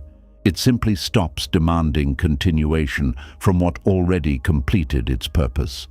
This understanding creates softness, a softer relationship with endings, a softer relationship with change, a softer relationship with yourself. Many people secretly believe they must emotionally force themselves to let go completely overnight. But Buddhist wisdom rarely works through violence. It works through observation. You notice the suffering created by clinging. You notice the exhaustion. You notice the emotional repetition. You notice the tension inside your body every time attachment tightens again. And slowly, naturally, the desire for peace becomes stronger than the desire to keep holding on. This shift matters deeply because forced release often creates suppression. True release creates spaciousness, a feeling that the inner grip is loosening naturally, not because the memory disappeared, not because the love was fake, not because the pain never mattered, but because awareness finally understands. This attachment is hurting me now. That understanding changes everything, because once the mind truly sees the cost of holding on, release begins feeling less like loss and more like mercy. mercy toward the nervous system, mercy toward the exhausted heart, mercy toward the life waiting beyond the attachment. There is another hidden reason the mind resists release. The mind often confuses pain with connection. A person thinks, if I stop hurting, does that mean the relationship meant nothing? If I stop grieving, am I betraying the memory? If I move forward, am I abandoning what mattered? These fears create emotional paralysis. The person remains attached to suffering because suffering feels like proof of love. But Buddhism teaches that attachment and love are not identical. Love can exist without imprisonment. Love can exist without obsession. Love can exist without endless self-destruction. Sometimes the most loving thing you can do is stop turning pain into a permanent residence inside yourself. Because endless suffering does not honor what was beautiful. It only extends inner conflict. The soul often understands this earlier than the mind. Something deeper begins longing for rest, for breath, for stillness, for freedom from endless emotional warfare. And this longing for peace is not weakness. It is wisdom beginning to awaken. There comes a moment where the soul quietly asks, how much longer do we need to carry this? That question can break something open inside a person, because many individuals never consciously examine how long they have been emotionally gripping the same pain. Years pass, sometimes decades, and still the mind repeats the same arguments, the same hopes, the same fears, the same emotional negotiations with reality. Meanwhile, life continues moving. Seasons change, the body ages, new moments appear. Yet the mind remains trapped inside old attachment. This creates deep suffering because life naturally wants movement. Everything in existence changes. Breath changes, weather changes, relationships change, identity changes, thoughts change. Nothing remains fixed forever except through attachment, and attachment requires enormous energy to maintain. That is why clinging feels exhausting. It goes against the natural movement of reality itself. Buddhism teaches impermanence not to create sadness, but to create freedom. Because once you deeply understand that all things change, the desperate need to freeze life begins softening. You stop demanding permanence from temporary experiences. You stop expecting certainty from uncertain things. You stop fighting endings as if endings are personal attacks against you. And gradually, the mind learns how to release more gently. This does not happen perfectly. Some days attachment returns strongly. Some days grief rises again. Some days the mind wants to reopen old doors. That is normal. Healing is rarely linear. Awareness simply notices the pattern without becoming consumed by it again. You notice, my mind is gripping again. My fear is tightening again. My attachment is speaking again. And instead of immediately obeying the attachment, you breathe, you observe, you soften. This practice slowly retrains the nervous system. The body learns that release does not equal death. The mind learns that letting go does not erase meaning. The heart learns that peace is possible without endless holding. And eventually, something extraordinary happens. You stop needing to force release. Release begins happening naturally because awareness sees clearly now. The attachment no longer feels nourishing, it feels heavy. The overthinking no longer feels protective, it feels exhausting. The emotional repetition no longer feels meaningful, it feels draining.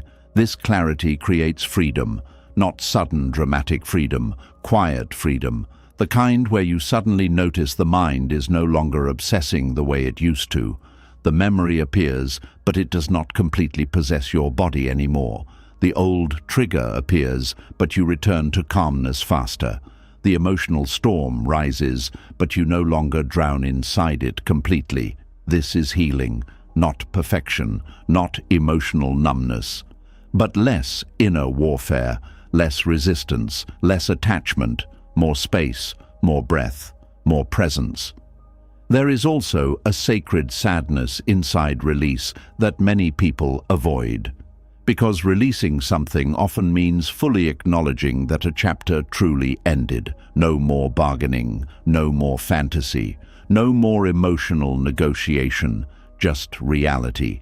And reality can feel devastating initially, especially when the attachment involved deep love, hope, identity, or longing. But strangely, once reality is finally accepted fully, peace begins entering quietly, because the war ended. The endless internal argument stopped. The nervous system no longer needs to keep defending attachment constantly. This is why surrender feels peaceful after resistance finally exhausts itself. Not because the pain vanished, but because the struggle against truth softened. Buddhism understands surrender very differently from defeat. Defeat says, "I lost." Surrender says, "I stop, fighting reality now." That distinction matters enormously, because many people remain emotionally trapped simply because they interpret surrender as failure. But surrender often becomes the doorway into freedom. Freedom from obsession, freedom from endless replaying, freedom from emotional exhaustion, freedom from trying to force life backward. And perhaps the soul has been longing for this freedom quietly all along, not because it stopped caring, but because it understands something the frightened mind struggles to accept. Peace matters too. Rest matters too. Life beyond attachment matters too. There is still beauty waiting outside the emotional prison of endless holding. Still sunlight, still connection, still laughter, still possibility, still breath, still presence. But the mind consumed by attachment cannot fully see these things because all attention remains fixed on what it refuses to release. This is why awareness becomes sacred. Awareness gently turns your face back toward life itself, not through force, not through shame, but through compassionate truth. The truth that your soul deserves peace more than endless emotional captivity. And maybe tonight, this is what your heart most needs to hear. You do not need to keep fighting internally with what your deeper self already understands. You do not need to keep gripping what is exhausting your spirit. You do not need to remain trapped inside emotional repetition forever. Part of you already knows what no longer belongs in your hands. Part of you already feels how tired the struggle has become. Part of you already longs for rest more than attachment. Trust that part gently, not all at once, not perfectly, but honestly. Because the moment the mind finally stops resisting what the soul is ready to release, something beautiful begins happening quietly inside you. The war softens, the breath deepens, the body relaxes, and peace, which was waiting patiently underneath all the struggle, finally begins finding space to return. And as the mind slowly loosens its grip on what the soul no longer wants to carry, another truth quietly begins appearing beneath the silence. Letting go is not the end of suffering. Sometimes the real challenge begins after the loss itself, when the heart must decide whether pain will deepen wisdom or slowly harden into bitterness. Tonight, you are going to understand why loss changes people in very different ways, and how Buddhism teaches the rare art of grieving deeply without allowing sorrow to poison your spirit forever.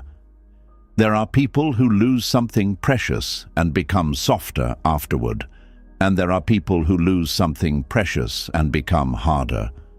The loss may look similar from the outside. Both hearts break, both people cry, both experience disappointment, grief, loneliness, confusion, or heartbreak. Yet over time, one person becomes more compassionate while the other becomes consumed by bitterness. This difference matters deeply because loss itself is unavoidable in human life, but bitterness is not. Buddhism teaches that suffering can either awaken awareness or strengthen attachment, And one of the greatest dangers after pain is the slow transformation of grief into permanent emotional hardness. Bitterness rarely arrives suddenly. It grows quietly. A disappointment remains unresolved. A betrayal remains unprocessed. A heartbreak remains emotionally active. And slowly, the mind begins building protective conclusions around the pain. People cannot be trusted. Love only leads to suffering. Life always takes things away. Nothing good lasts. Opening your heart is dangerous. These thoughts may feel protective at first, but over time they become emotional walls. The wounded heart stops allowing life to enter naturally, not because it stopped needing love, but because it became terrified of losing again. This is one reason bitterness feels so heavy. It is grief that never fully moved. Grief that became trapped inside resistance, fear, and emotional guarding. Many bitter people are not truly angry at life itself. They are exhausted from carrying unresolved sorrow for too long. Buddhism understands this deeply. The teachings never promise a life without loss. In fact, Buddhism speaks openly about impermanence from the very beginning. Everything changes, everything moves, everything eventually transforms. Relationships change, bodies age, people leave, seasons end, dreams collapse. Nothing remains untouched by impermanence. At first, this truth sounds painful, but hidden inside it is wisdom, because once you stop expecting permanence from temporary experiences, loss stops feeling like a personal betrayal from existence itself. This changes grief completely. The heart still hurts, the tears still come, the absence still feels real, but the mind no longer keeps screaming, "This should not have happened." That scream is often where bitterness begins. Bitterness grows when reality and expectation remain trapped in endless conflict. Reality says, "This ended." Attachment says, "But I needed it to stay forever." Reality says, "This changed." The mind says, "But I wanted permanence." And slowly, sorrow hardens into resentment against life itself. This is why Buddhism teaches acceptance so deeply. Not because acceptance removes grief, but because acceptance prevents grief from becoming permanent inner poison.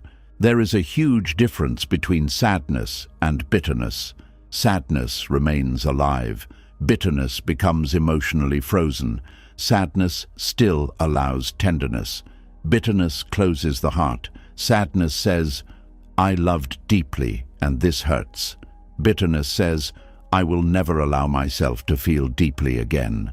That difference changes the direction of an entire life, because the bitter heart begins interpreting everything through old pain. New relationships become suspicious. New opportunities feel threatening.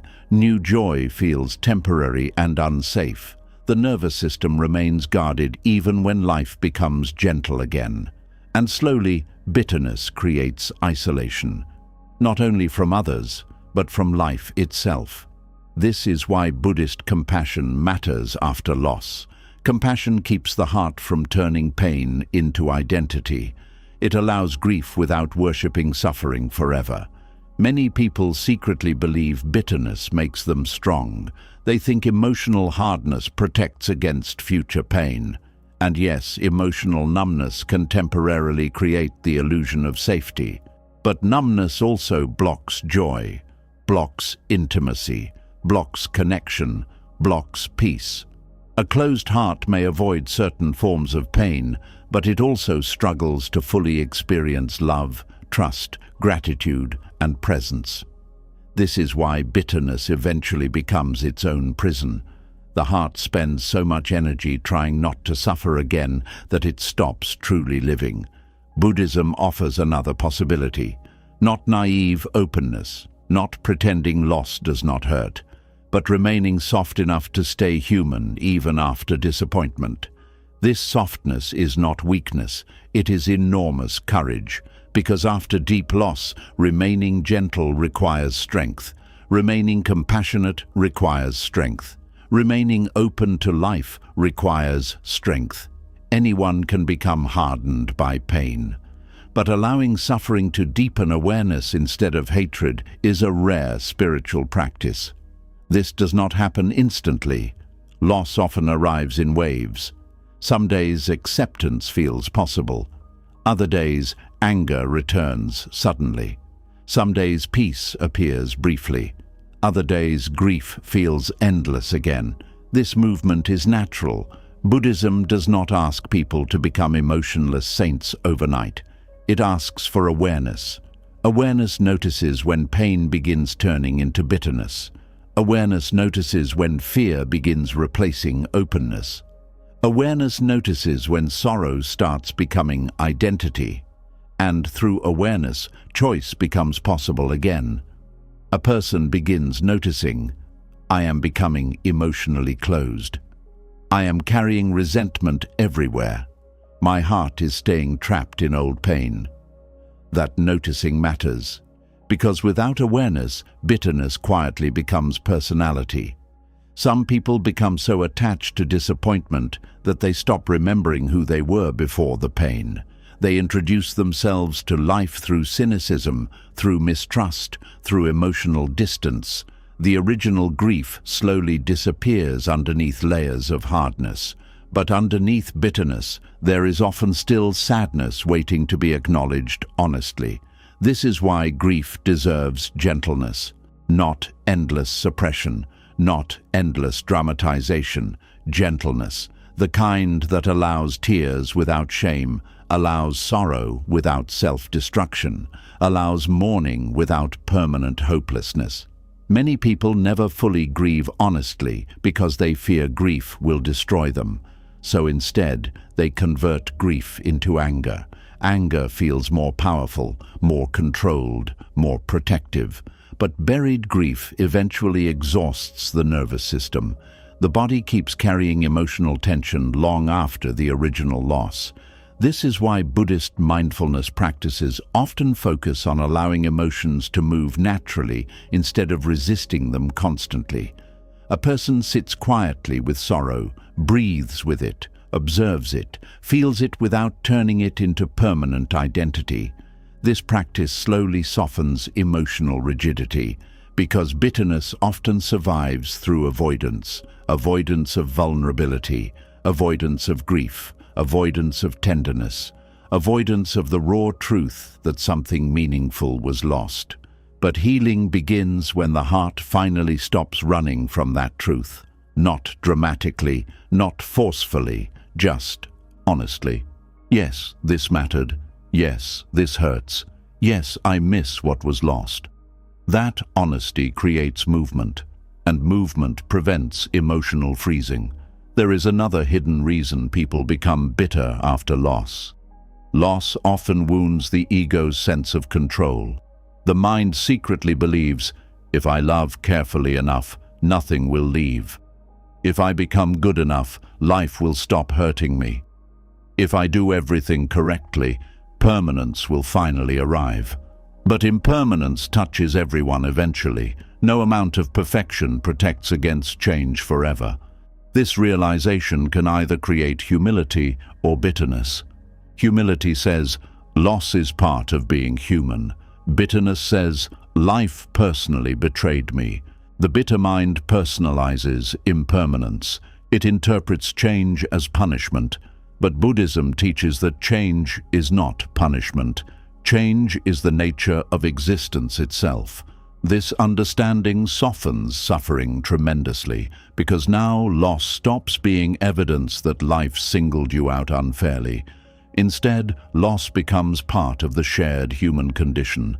Everyone loses eventually. Everyone grieves eventually. Everyone experiences endings eventually. This realization creates compassion, not only for yourself, but for others too.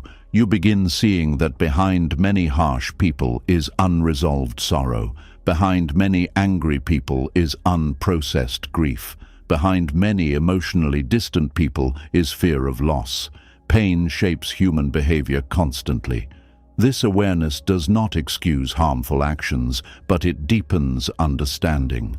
And understanding prevents hatred from fully taking root. This matters because bitterness often isolates people emotionally. The bitter person says, "Nobody understands. Nobody cares. Nobody can be trusted." And slowly, loneliness deepens. But compassion reconnects the heart to humanity again. Compassion says, suffering touches everyone. Fear touches everyone. Loss touches everyone. This shared understanding softens emotional separation, not because pain disappears, but because isolation decreases. Buddhist teachings often emphasize loving kindness for this reason, not sentimental positivity, genuine goodwill toward yourself and others despite imperfection. Loving kindness becomes especially important after loss because grief naturally narrows awareness. Pain makes the mind focus entirely on absence, entirely on what disappeared, entirely on what ended. But loving kindness gently widens awareness again. You begin noticing beauty that still exists. Breath still exists. Sunlight still exists. Connection still exists. Peace still exists in moments, not to erase grief, but to remind the heart that life did not end entirely with the loss. This balance matters deeply. Some people become afraid to experience joy again after loss because joy feels disloyal to grief. They think, if I laugh again, I am forgetting. If I feel peaceful again, maybe the loss did not matter. But healing does not dishonor love. Bitterness dishonors life far more than peace ever could. A person who loved deeply can still smile again, can still feel warmth again, can still experience meaning again, not because the loss vanished, but because the heart slowly learned how to carry sorrow without becoming consumed by it. This is one of the deepest Buddhist practices, holding grief gently instead of turning it into permanent emotional armor. Armor seems protective at first, but armor also blocks touch, blocks tenderness, blocks life. Many wounded people secretly long for connection while simultaneously protecting themselves against it constantly. The nervous system remains prepared for future pain, prepared for abandonment, prepared for disappointment, but this constant preparation creates chronic tension. The body never fully relaxes, the heart never fully opens, life becomes emotionally distant. Buddhism invites another way of living, not reckless vulnerability, wise openness, the understanding that pain may come again someday, yet life is still worth meeting with presence instead of permanent fear. This perspective changes everything, because now love becomes an experience to appreciate, not a possession to control forever. Moments become precious because they are temporary. Connection becomes meaningful because it changes. Life becomes vivid because it cannot be frozen. Impermanence stops being only tragic. It also becomes what makes existence sacred. A flower matters partly because it does not bloom forever. A sunset matters because it fades. A conversation matters because moments pass. This understanding softens the desperate need to control life completely. And when control softens, bitterness softens too. Because bitterness often grows from demanding permanence from impermanent things. The Buddhist path gently teaches, love fully, grieve honestly, accept change, remain soft, continue living. This path is difficult, very difficult, especially after deep loss, but it creates inner freedom. Freedom from emotional imprisonment, freedom from endless resentment, freedom from becoming hardened permanently by pain, and perhaps one of the most beautiful truths hidden here is this. The heart can break without becoming ruined. A person can lose deeply without losing their humanity. A soul can grieve honestly without turning cold forever. This is rare wisdom, the wisdom of remaining compassionate inside an impermanent world, the wisdom of allowing sorrow to deepen tenderness instead of destroying it, the wisdom of understanding that bitterness is not proof of strength. Peace is, because bitterness keeps the wound alive endlessly. Peace allows the wound to breathe, and slowly, over time, what once felt unbearable becomes something quieter, not forgotten, not erased, but integrated. Part of the story without becoming the entire story. This is healing, not becoming untouched by pain, but becoming less afraid of life because of pain. And maybe tonight, this is what your heart most needs to hear. Loss does not have to turn you bitter in order to prove it mattered. You do not need to harden your soul to survive grief. You do not need to close your heart forever to protect yourself from impermanence. You are allowed to mourn honestly while still remaining open to life. You are allowed to miss what ended while still embracing what remains. You are allowed to carry sorrow without carrying hatred beside it. Because the deepest form of strength is not becoming emotionally untouchable. It is learning how to keep your heart gentle in a world where everything eventually changes. And as the heart slowly learns how to carry loss without becoming hardened by it, another quiet misunderstanding begins revealing itself underneath so much human suffering. Because many people are not only hurt by disappointment itself, they are hurt by what they believe disappointment says about them. Tonight, you are going to understand why the mind so often turns ordinary human disappointment into proof of personal inadequacy, and how Buddhism teaches a gentler way of meeting failure, rejection, and unmet expectations without losing yourself inside them. There are moments in life that seem small on the surface, but quietly shake a person's entire sense of worth. A message goes unanswered, a relationship ends, an opportunity disappears, a dream fails, someone else gets chosen, plans collapse, and almost instantly the mind asks a painful question: what does this say about me?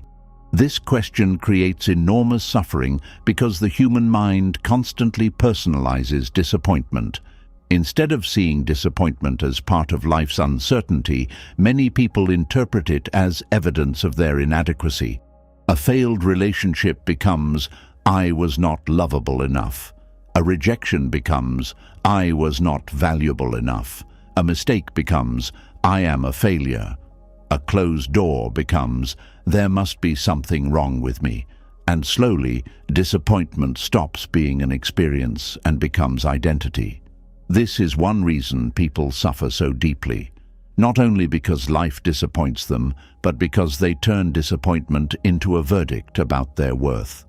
Buddhism teaches something profoundly healing here. Events happen, conditions change, outcomes unfold. But the mind adds identity to these experiences afterward. The pain of disappointment is natural. The belief that disappointment defines your value is added suffering. That added suffering becomes heavy over time, because human life contains endless uncertainty.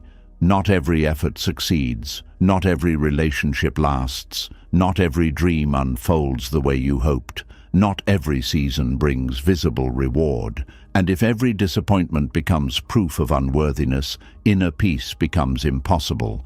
The nervous system remains trapped in constant self-measurement, always scanning life for evidence of inadequacy, always comparing, always fearing failure, always trying to protect identity from disappointment. This creates deep exhaustion. Many people do not realize how much of their emotional pain comes from the constant interpretation of events rather than the events themselves. Two people can experience the same rejection. One says, "This hurts, but life is uncertain." The other says, "This proves I am not enough." The external event may be identical. The internal suffering becomes completely different. This is why awareness matters so deeply in Buddhism. Awareness notices the stories the mind creates after disappointment. It notices how quickly the ego personalizes pain, how quickly it turns temporary outcomes into permanent identity, and once this process becomes visible, freedom begins, because now you can separate what happened from who you are. This distinction changes everything. A relationship ending means the relationship ended. It does not automatically mean you are unworthy of love. A career failure means something did not work. It does not automatically mean you are worthless. Someone not choosing you means they made a choice.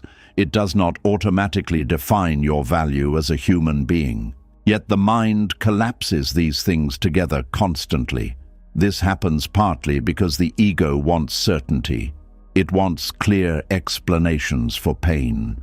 And self-blame often feels emotionally simpler than uncertainty. If something failed because I am defective, then at least the mind believes it found an answer. But reality is rarely that simple. Life unfolds through countless conditions. Timing matters. Circumstances matter. Compatibility matters. Other people's consciousness matters. Luck matters. Emotional readiness matters. Impermanence matters. Buddhism teaches interdependence for this reason. No single outcome fully defines an entire human being. Everything arises through many causes and conditions interacting together. This understanding softens the ego's desperate need to turn every disappointment into personal condemnation. Because many painful outcomes were never entirely about your worth to begin with. Some relationships fail because two nervous systems cannot meet safely. Some opportunities disappear because timing changes. Some dreams collapse because life redirects growth elsewhere. Some disappointments simply reflect impermanence itself. Yet the wounded mind interprets everything personally. This personalizing becomes especially strong for people who learned early in life that love or worth depended on performance. A child praised only when succeeding may grow into an adult terrified of disappointment. A child criticized constantly may interpret every setback as confirmation of inadequacy. A child who learned to earn affection through achievement may experience failure as emotional collapse. And slowly, disappointment becomes emotionally dangerous. Not because disappointment itself destroys people, but because identity becomes fused with outcomes. This is why some individuals cannot rest after setbacks. Their nervous system treats disappointment like proof of unworthiness instead of part of human life. The body tightens, the mind spirals. Shame appears immediately, not just sadness, not just frustration, shame. And shame says, this happened because there is something fundamentally wrong with me. Buddhism gently interrupts this voice, not by denying pain, but by reminding you that suffering does not equal identity. A difficult experience does not summarize your entire existence. You are larger than one outcome, larger than one chapter, larger than one rejection, larger than one mistake. This perspective creates space inside the mind. And space matters, because without space, disappointment immediately becomes self-destruction. Many people are far harsher toward themselves than reality itself ever was. A small mistake becomes endless self-attack. A rejection becomes proof they should stop trying entirely. A failed attempt becomes a reason to emotionally punish themselves for years. This inner cruelty deepens suffering dramatically, especially because life already contains enough difficulty without the mind adding endless self-hatred on top of it. Buddhist compassion becomes essential here. Compassion does not say disappointment feels good. Compassion says, you are still worthy of gentleness even when things do not go as planned. This is difficult for many people to accept, because modern culture often teaches conditional worth. Perform well and you matter. Achieve enough and you deserve rest. Succeed visibly and you deserve love. But Buddhism teaches that worth is not something earned through perfect outcomes. Human beings are already inherently vulnerable, imperfect, changing creatures. Disappointment is part of being alive. Failure is part of learning. Loss is part of existence. No human escapes these things completely. And once this truth is deeply understood, disappointment stops feeling like evidence of personal defect. Instead, it becomes part of the shared human experience. This understanding creates humility, not humiliation. Humility says, I am human. Sometimes things fail. Sometimes life changes direction. Sometimes effort does not guarantee outcome. That perspective softens the nervous system enormously, because now the body no longer needs to interpret every disappointment as emotional catastrophe. There is also another hidden suffering many people carry. They secretly believe disappointment should not happen if they are spiritually good, emotionally aware, kind enough, or hardworking enough. But life does not function like a reward machine distributing perfect outcomes to deserving people. Even wise people experience disappointment. Even loving people experience rejection. Even compassionate people lose things. This does not mean life is cruel. It means life is impermanent, uncertain, complex, and deeply beyond total control. The ego resists this truth because the ego wants guarantees. It wants to believe perfect effort creates perfect safety. But Buddhism teaches freedom through acceptance instead of control, not passive surrender, clear seeing. The understanding that disappointment belongs to life itself, not to your personal failure alone. This changes how the heart responds after setbacks. Instead of immediately collapsing into shame, awareness begins asking gentler questions. What can this teach me? What conditions contributed to this? What expectations was I attached to? How do I care for myself now? These questions create growth instead of self-destruction. Because the goal of awareness is not perfection. The goal is wisdom, and wisdom rarely grows through self-hatred. Many people secretly believe self-criticism motivates growth, but harshness often creates paralysis instead. The frightened nervous system becomes afraid to try, afraid to risk, afraid to fail again. This fear slowly shrinks life. The person stops attempting things not because they no longer care, but because disappointment became emotionally unbearable. This is why Buddhist non-attachment matters so deeply. Non-attachment does not mean you stop caring about goals, relationships, or dreams. It means your identity no longer completely depends on specific outcomes. You can work hard without collapsing if things change. You can love deeply without turning rejection into self-erasure. You can hope sincerely without emotionally dying every time life redirects you. This flexibility creates resilience, not rigid toughness, flexible resilience, like bamboo bending during storms instead of snapping. Rigid identity breaks easily under disappointment. Flexible awareness adapts. This adaptation is one of the deepest forms of inner freedom, because now disappointment becomes information instead of condemnation. A relationship ending may reveal incompatibility instead of unworthiness. A failure may reveal timing issues instead of personal defect. A setback may reveal redirection instead of permanent defeat. This does not erase pain, but it removes the extra suffering created by self-judgment, and self-judgment creates enormous suffering. Many people spend more energy attacking themselves after disappointment than they spent experiencing the disappointment itself. The event happens once, the mind punishes endlessly afterward. This punishment often comes from unconscious beliefs learned long ago. If I fail, I lose love. If I disappoint people, I lose value. If I make mistakes, I become unacceptable. These beliefs create deep fear around ordinary human imperfection. But Buddhism gently reminds us that imperfection is not failure of existence. Imperfection is existence itself.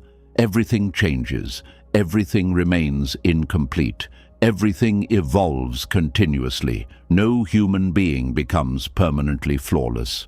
And perhaps freedom begins the moment you stop demanding impossible perfection from yourself before allowing yourself compassion. There is another hidden problem with personalizing disappointment. It creates comparison constantly. The mind says, they succeeded, so why not me? They were chosen, so what is wrong with me? They found happiness, so why am I struggling? Comparison deepens suffering because it removes context completely. You compare your internal pain to another person's visible outcome. But every human being carries invisible conditions, fears, timing, struggles, and karmic paths you cannot fully see. Buddhism teaches mindfulness partly because comparison pulls attention away from direct experience. The comparing mind never rests. It constantly measures worth externally, but external outcomes fluctuate endlessly. If identity depends entirely on success, praise, or achievement, inner stability disappears whenever life changes. This is why Buddhist teachings emphasize inner awareness instead of external validation. Because external validation is temporary. Praise changes, opinions change, outcomes change, but awareness remains available underneath all changing conditions. This awareness creates grounding. The grounded person still feels disappointment, still feels sadness, still feels frustration, but they no longer interpret every painful event as proof of personal defect. That distinction changes emotional life completely. The nervous system relaxes more easily. The mind becomes less catastrophic. The heart remains softer after setbacks, and gradually courage returns. Because people stop fearing disappointment as total emotional annihilation. They begin understanding, I can survive unmet expectations. I can survive redirection. I can survive not being chosen. This understanding creates confidence far deeper than arrogance ever could. Arrogance depends on winning constantly. True confidence survives imperfection. True confidence survives uncertainty. True confidence survives disappointment without losing self-respect entirely. This is one reason Buddhist wisdom often appears calm, not because enlightened people never experience setbacks, but because they stop treating impermanence like personal failure. A storm arrives, a chapter ends, a plan changes, and awareness responds with less resistance, less identity collapse, less emotional warfare. This does not mean becoming emotionally numb. It means remaining compassionate toward yourself inside changing circumstances. There is tremendous healing in learning how to disappoint yourself without abandoning yourself. This is a skill many people never learned. They learned achievement, performance, perfectionism, people-pleasing. But they never learned self-compassion during imperfection, so every disappointment becomes emotional exile. The person withdraws love from themselves the moment they struggle, but Buddhist compassion remains present even in failure, especially in failure, because suffering already hurts enough without self-rejection added to it. This is why gentleness matters so deeply. A gentle mind heals faster than a brutal one. A compassionate nervous system adapts better than a shamed one. And perhaps what many people truly need after disappointment is not harsher discipline, but wiser understanding. The understanding that life-changing direction does not erase human worth. The understanding that outcomes do not fully define identity. The understanding that imperfection is woven into existence itself. And maybe tonight, this is what your heart most needs to hear. Disappointment does not mean you are broken. Rejection does not mean you are unlovable. Failure does not mean you are worthless. Sometimes things simply unfold differently than the mind hoped. Sometimes life redirects you. Sometimes timing changes. Sometimes impermanence moves through your plans, and none of these things erase your humanity. You are allowed to feel sadness without turning sadness into shame. You are allowed to grieve unmet expectations without deciding you are inadequate. You are allowed to fail without abandoning yourself emotionally, because your worth was never meant to depend entirely on whether life unfolded perfectly. And the moment you stop treating disappointment as proof that something is wrong with you, suffering begins loosening its grip around your heart. And maybe that is the deepest truth hidden inside all of these teachings. Peace was never going to come from controlling every outcome, changing the past, forcing people to become different, or making life unfold exactly the way you hoped. Real inner freedom begins the moment you stop fighting reality and start meeting life with awareness, compassion, and acceptance. Tonight, you learned that pain does not have to become your identity. Disappointment does not define your worth. Loss does not have to make you bitter, and closed doors are not proof that you are broken. You learned that some things cannot be changed, but your relationship with them can. And sometimes that changes everything. The mind may still wander back to old wounds sometimes. That is part of being human. But now you know how to return. Return to the breath. Return to the present moment. Return to the quiet understanding that peace does not come from rewriting life. It comes from finally allowing life to be what it is without losing yourself inside it. Before you leave, I want you to do something simple but powerful. In the comments, write one thing you are finally ready to stop fighting. Maybe it is the past. Maybe it is a painful ending. Maybe it is a version of yourself you are learning to release. Your words may quietly help someone else who is carrying the same invisible weight tonight. And if these teachings brought even a little more calm into your heart, subscribe to the channel and continue this journey with us. There are still many lessons ahead that can help you suffer less, breathe deeper, and walk through life with a more peaceful mind.